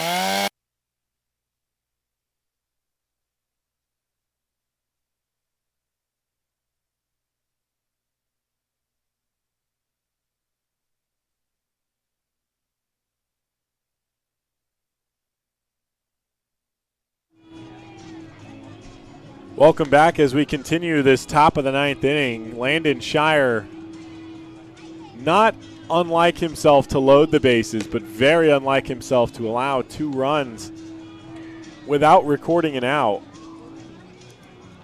The 2 runs are the most he's allowed in an outing so far this season, and gives the Cowlitz Black Bears a 3-1 lead. They recorded just 1 hit against him, otherwise 3 walks and a hit by pitch. That helped them score 2 runs. Both the 2 runs were forced home by the walk and a hit by pitch. And Case Matter will take over on the mound for the Pippins. Well, the fans here in Yakima were certainly hoping this game wouldn't go to extras. Everyone waiting on the fireworks after the game, but not the result they were hoping for. And still no outs here in the top of the 9th with the bases loaded. Case Matter with a tough task trying to strand all 3 runners. Here's Jacob Stinson. First pitch, he takes up high for ball 1. Matter has made 7 appearances for the Pippins. 7 1/3 innings pitched, 8.59 ERA. No decisions for him, no saves. 11 strikeouts and 6 walks. Foul ball off the end of the bat, and it's 1-1. Matter is one of those guys similar to Owen Wild, similar to Kenny Johnson, where when he throws strikes, he's got sneaky high fastball that is very hard to hit for hitters in the West Coast League. And it's just a matter of throwing strikes for Case Matter. Here's the 1-1, and that one misses further up high. It's 2-1.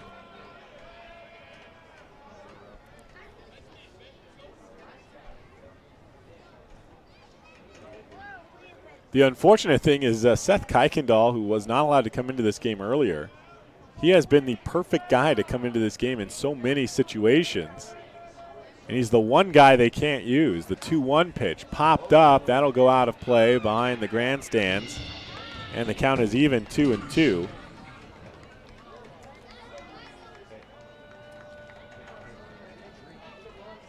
Pippins have used now 5 pitchers in this game. They have 2 non-league games coming up. We're expecting to use a large amount of their relievers that didn't get a lot of work over the last week, and now not sure what they're going to do. Here's the 2-2. Swung on and missed, and Jacob Stinson strikes out. That is out number 1 in the inning for the Pippins. And here comes Sam Brown, who earned his first hit of the season in his 3rd game with the team. RBI single in the 3rd gave the Black Bears a 1-0 lead that they held all the way until the bottom of the 7th when the Pippins tied it up at 1.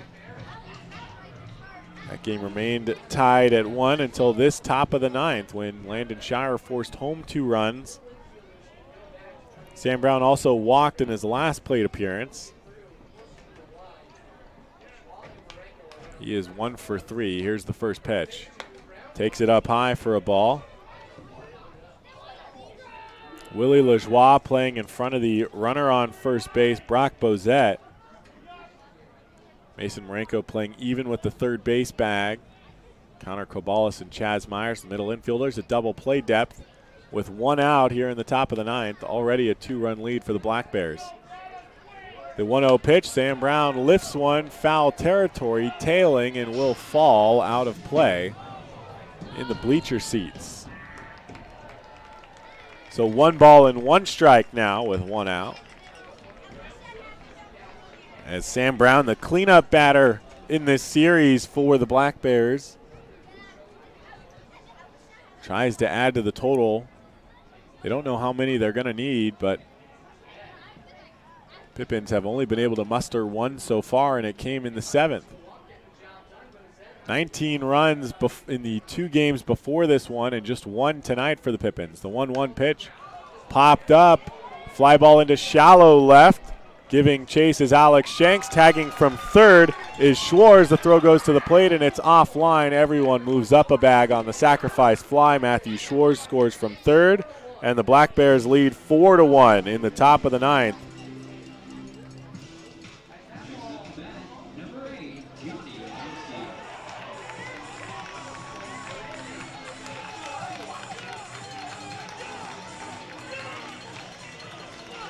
And they threw over to third, and they're going to say that Matthew Schwartz left third early. He did not tag up.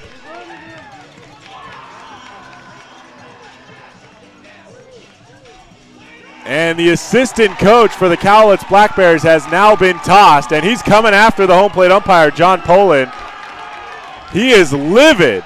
The Black Bears have already taken a 3-1 lead. At most, this nullifies 1 run. And that coach is livid. He threw his helmet off to the backstop and went after John Poland. He had to be restrained physically by Sam Brown. And they now have him in the dugout. He'll have to leave the field of play. Brian Burris is still out having a conversation with the umpires. The assistant coach is not allowed to argue any plays. That's why he was tossed. I'm sure he used a word he wasn't allowed to.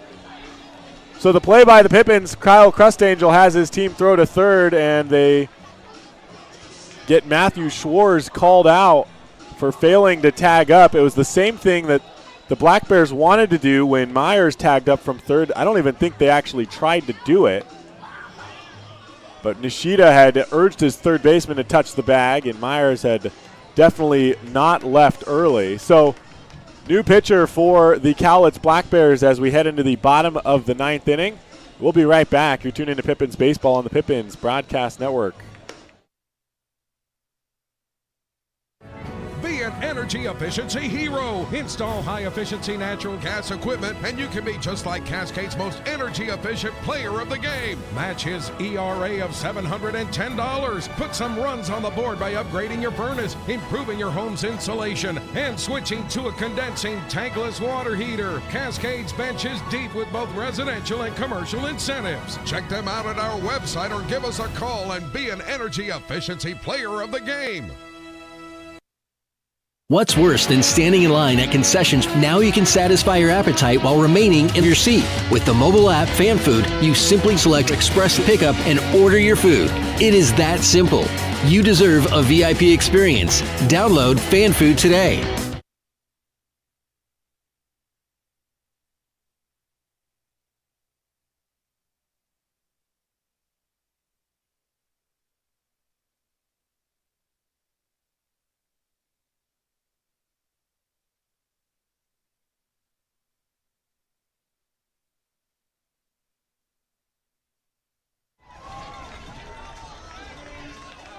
Connor Kobalas will lead things off here in the bottom of the 9th inning. We'll take a quick look back at last night.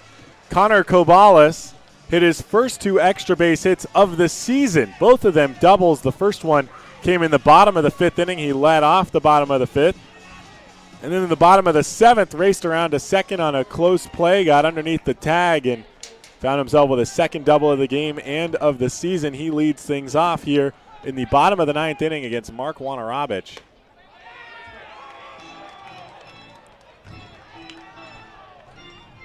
Who takes over for James Bradwell.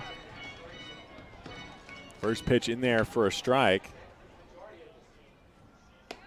And the 0-1 pitch misses up high. So 1 ball and 1 strike for Kobalas. Does not have a hit tonight. Grounded into a fielder's choice in the 6th. Otherwise, 0 for 3. The 1-1 pitch from Wanarabich swung on and missed outside by Kobalas, and it's 1-2. It was very interesting to see how upset that Cowlitz coach got about Matthew Schwartz getting called out for failing to tag at third base. They had already scored 2 runs. They have a 3-1 lead and a good chance to hold on to the lead here in the 9th with Wanarabich on the mound, who was a very good closer, pitched for the Pippins a few years ago. Here's the 1-2. That one misses outside. It's 2-2. Kobalas lays off.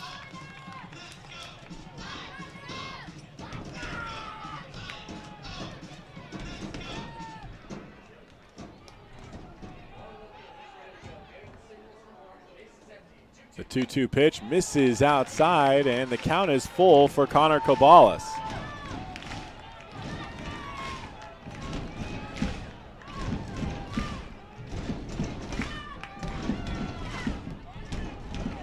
Wanarabich pitched last night for the Black Bears. The payoff pitch, they go up high. Kobalas chases, but he gets a piece of it and fouls it off behind the backstop.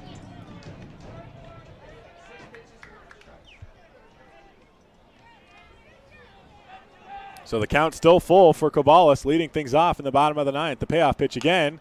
Grounder left side. Matthew Schwartz over to it, throws over, and Connor Kobalas grounds out for out number 1.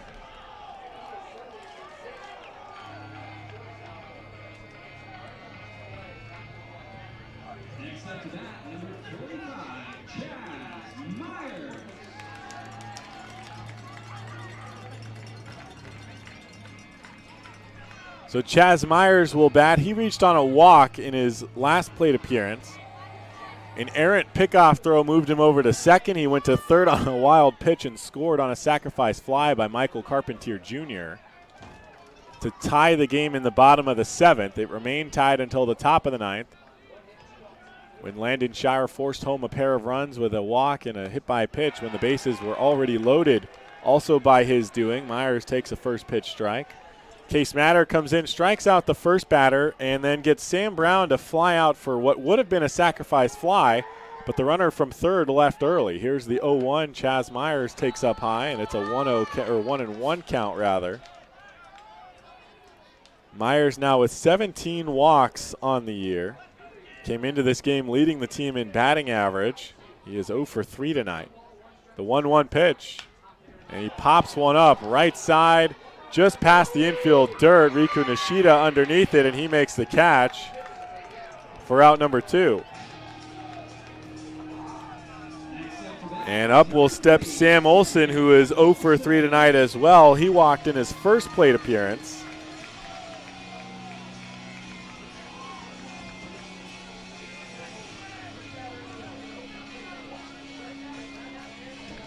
He has 2 strikeouts since then.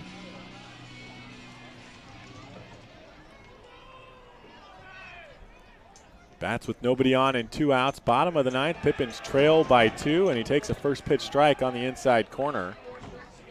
Gave a glance back to John Poland. Pippins look to continue this inning. Cowlitz trying to shut them down. The 0-1 swung on and missed. A big swing from Sam Olson that time. And the Pippins down to their final strike.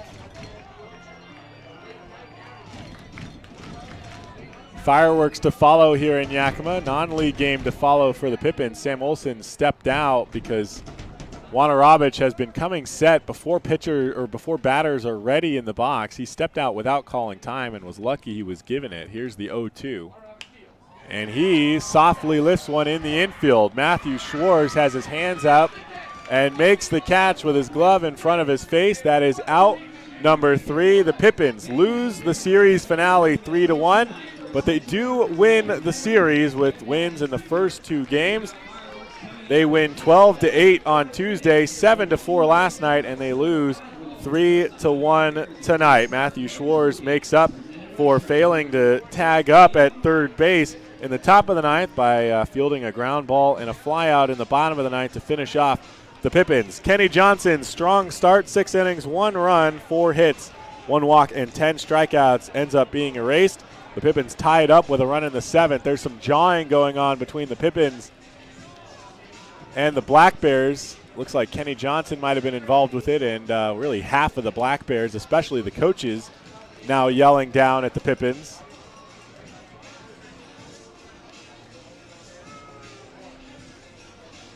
I think the Black Bears were upset that Cash Ulrich did not shake the hands of the coaches. Now they're having a conversation.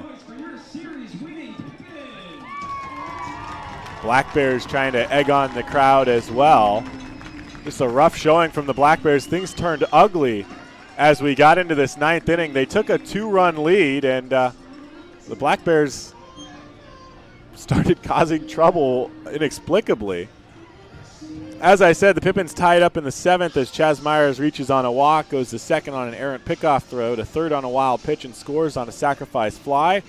Landon Shire comes in for the 9th, walks the first 2 batters. Sacrifice bunt goes awry for the Pippins and ends up loading the bases with no outs. Then a walk and hit by a pitch forces home 2 runs. The Black Bears win 3-1, 3 runs on 6 hits. They commit 3 errors. The Pippins with 1 run on 3 hits. They commit 1 error in the loss. The Pippins walk away with the loss. They'll come back tomorrow night against the Highline Bears, 7:05 p.m. I've been Chris Rosado Jr. Thank you so much for tuning in. I'm going to enjoy some fireworks tonight. Hope to see you tomorrow night.